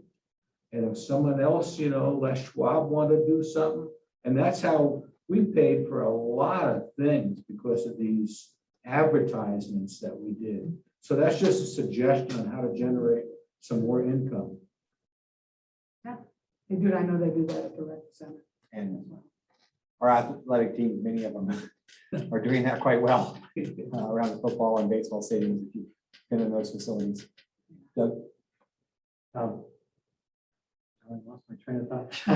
It's getting late. I was going to say, aren't you already doing good news agenda item? I mean, I've heard it at several meetings. I did it the one meeting a few times ago. Months I mean, ago. Somebody sent me a letter, Karen Sealbinder. like it is kind of an agenda item, right? Yeah, a little bit. If you have something. Yeah. We should all be sharing good news, I guess. At some point. Whatever. Anyways, okay, well, is there any other comments? We'll go ahead and make a motion. Someone like to make a motion? I have just one comment. I hope we get sponsorship. I think we will get sponsorship, okay? But if we don't get sponsorship, when you figure that out over the year, that's about almost $4,000. Okay, so I want to, we're cutting things and then we're adding things, and my whole goal is to get the kids educated. I mean, I know we need to tell people about stuff, but it's a lot of money if we don't get sponsors. So I'd like some type of a monetary limit of what we're going to spend, up to $1,000. Why don't we just say, if it's not sponsored this certain month, then it's in the paper? I think it's a contract. It's not. I think, again, you want consistency. I guess I would argue that I think publicity ultimately helps the school district. It could get students who are in homeschool that really don't know what's going on in our school back to our schools because they are hearing about what's going on. So I believe that the small investment may ultimately lead to hopefully recruiting kids back. And in response to what Mr. Post said earlier in public comment, every single one of our schools are competing today for students, whether that be charter schools. There is competition with public schools right now. And so this is just, we're looking into marketing as well as a district in terms of, marketing what we do because there is competition. So that's my 2 cents. I think it's money well spent. Okay, we're looking for a motion. We are going to work hard, Ross, to have sponsors. You're gonna, yeah. I'll make a motion. You're and see gonna. if it works. I move that the board approve the plan as presented and with the caveat of if it's not sponsored, the district picks up the cost of the ads or the. I'll second it. Okay. Motion was made, of seconded. Is there any public comment? Seeing none, we'll bring it to a vote. All those in favor, say aye. Aye. Aye. Aye. All those, Rob, did you go, was Rob good? Okay. All those opposed? That's me. I don't think we should spend money. Don't make me laugh. Oh my God. Now- Motion does pass 5-1. The one being Mr. Chicho. Mr. Chief. Okay, at this time, I need a motion. We need to go into closed session in order to discuss matters with its management representative pursuant. Was I supposed to say? No. Go ahead, please, sorry. I'll make a motion to move into closed session pursuant to NRS 288.2204. Do I have a second? Okay, any public comment? Seeing none, take it to a vote. Aye. Aye. Pass.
is just the time that they transport kids to and from school. This negatively affects bus drivers during the summer months when they do not get all the other hours that they work. So we've included in their annualized salary route maintenance hours. We've defined that as any time spent on a variety of things, actual time working on route paperwork, cleaning their bus, fueling their bus, parent phone calls, things like that. And then we combine route hours and work and route maintenance hours to identify their. You want to pause real quick? Sure. We got to get sound. We could. I've got sound now. Okay. We need to start over. Trustee Lehman, do you hear us? He's not joined in. Yeah, he's showing up on my screen. Robin says thank you. Okay, Robin, you hear us? Okay, we're good. Okay, so what this does is it really annualizes salary so that the bus drivers are paid equally or closer to equally throughout all 12 months of the year. 2.1, next slide, please, John. Again, this is just change in appropriate name of our Bus Drivers Association. Next slide, John. Article 9.10 basically added language that has the. I don't think we're on this. Okay, and then we need to clean up organization, change it to association. Okay. So this is adding language that requires a district to notify the association, and Keith pointed out that that should be association, not organization. So that's a mistake on my part, but we would notify the association if there was a need for reduction in force. 10.2. Previously, our language in the negotiated agreement did not allow us to benefit new hires by giving them years of experience that they've had in other jobs. And so we were required to place them at the first step on the salary schedule. Historically, we had not followed that language in the contract. So what this does is it outlines how we place people.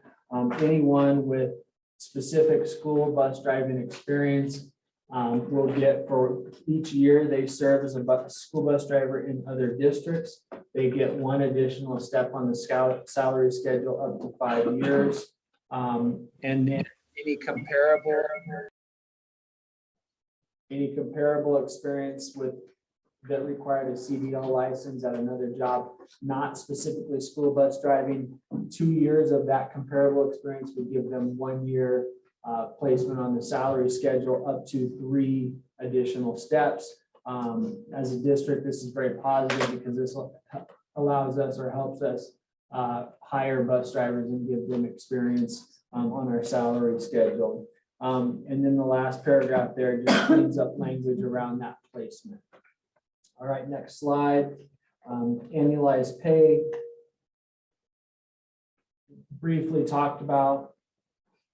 Your problem? Perceptive 10.6, John. We're on. Oh, we're good now. Yes.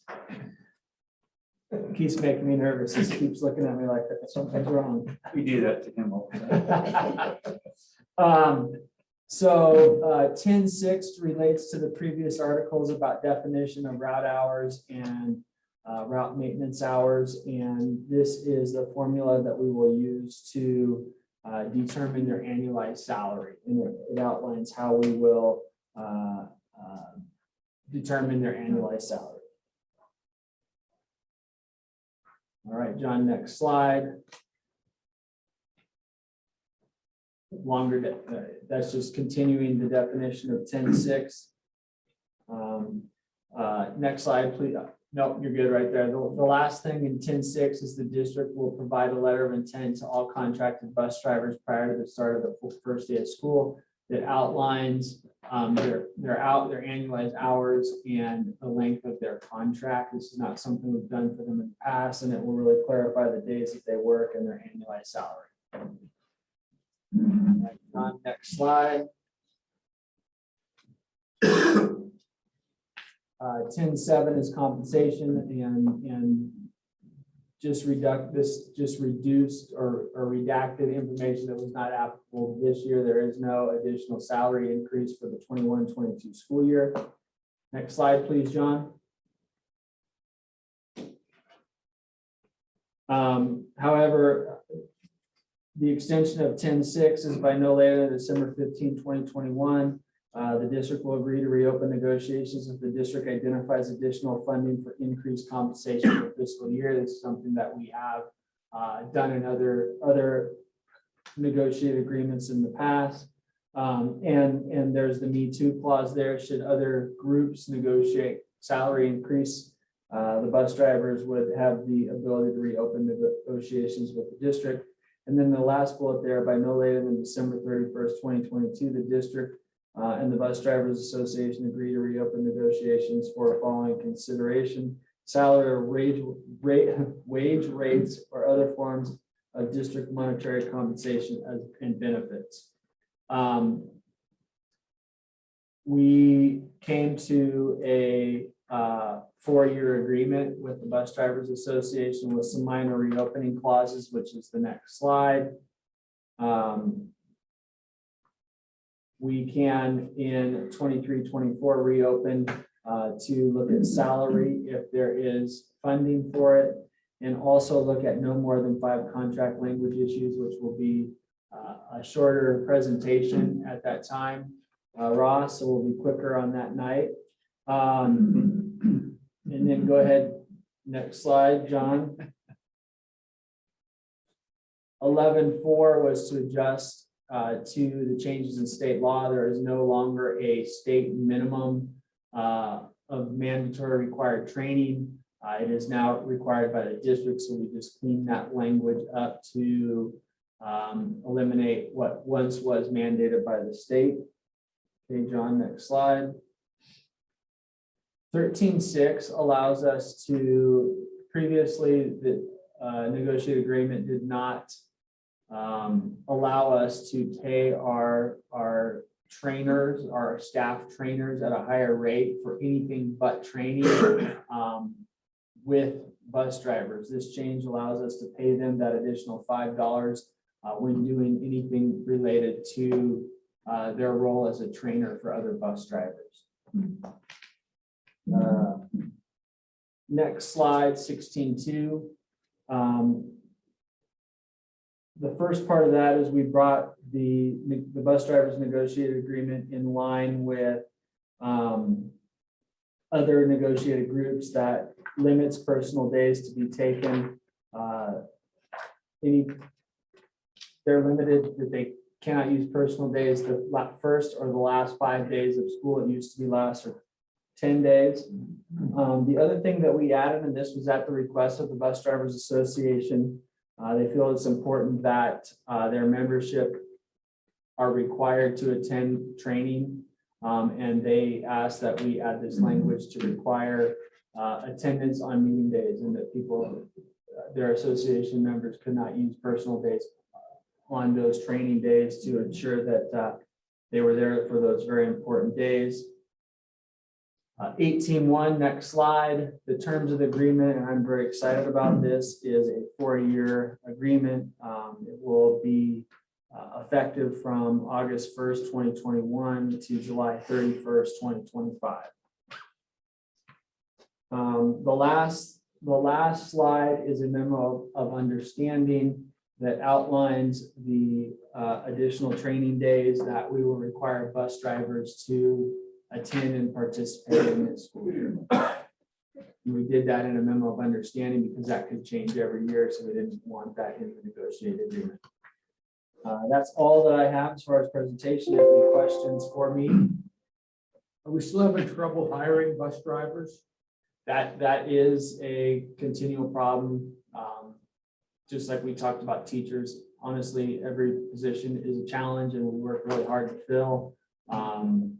But bus drivers definitely an area of concern. Currently, we are staffed with bus drivers, but it is a challenge when we do have openings. And do we have drivers that, in case someone is booked, in case someone's sick, Yes. that If someone can replace them.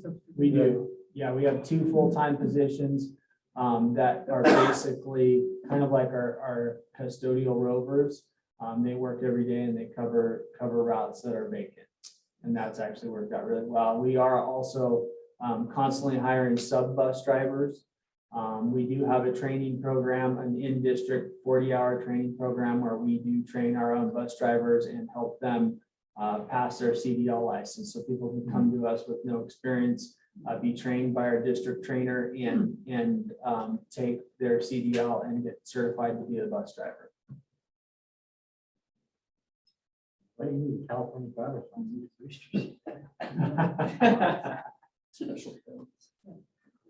All right. Any other questions, comments? Rob, is he still there? Do you have any questions? No? Where he is? Lost. Is there? Where? Oh, I said Rob. Okay. All right. Seeing no questions, we'll go ahead and make a motion. Make a motion Okay, Doug? to approve the tentative agreement with Chapter 6 Bus Drivers Association. As written. I'll second. Did you say tentative? Yes. Yeah, tentative. Okay. All right. Seconded by Harry. And any public comment? None? Seeing none, we'll bring it to a vote. All those in favor? Aye. Opposed? Motion passes 6-0. Thank you, Joe. Good job. Thank you. The last thing on our agenda is prioritizing agenda, possible items for future board meetings. You pull out your little list here, you can see we can take 2 of them off. Right. So that's nice. The top 2 are time sensitive. So, right, yeah, okay. And then looking at the 4th one down, that's also fall or spring. So does anyone have anything else they'd like to add on to the? I do. Okay. So Doug? just to talk about the fall and spring for the gender identity question. I will be not at the meeting in September or Okay, so November. September, so I had trips planned before I became a school board member that I canceled last year and rescheduled. so you'd like to be here for that, Well, so. October will be so good if October, that's we early can enough. do it. or Actually, August. it's probably too late. It may be in August, we may want to put on the next, because it's tentatively scheduled for October. Okay, the so survey. if we could do that maybe. Oh, the next survey meeting. scheduled, okay, for October, okay. So that'll be August. We we would need to put it on the August. Okay. It's going to be on September. Because the survey is scheduled to be given out in the fall, which would be So it October. would be the following, you're saying, right? No, I'm saying, before. Oh, okay. I'm saying the next meeting, we would want to talk about it because the survey is in October of 21.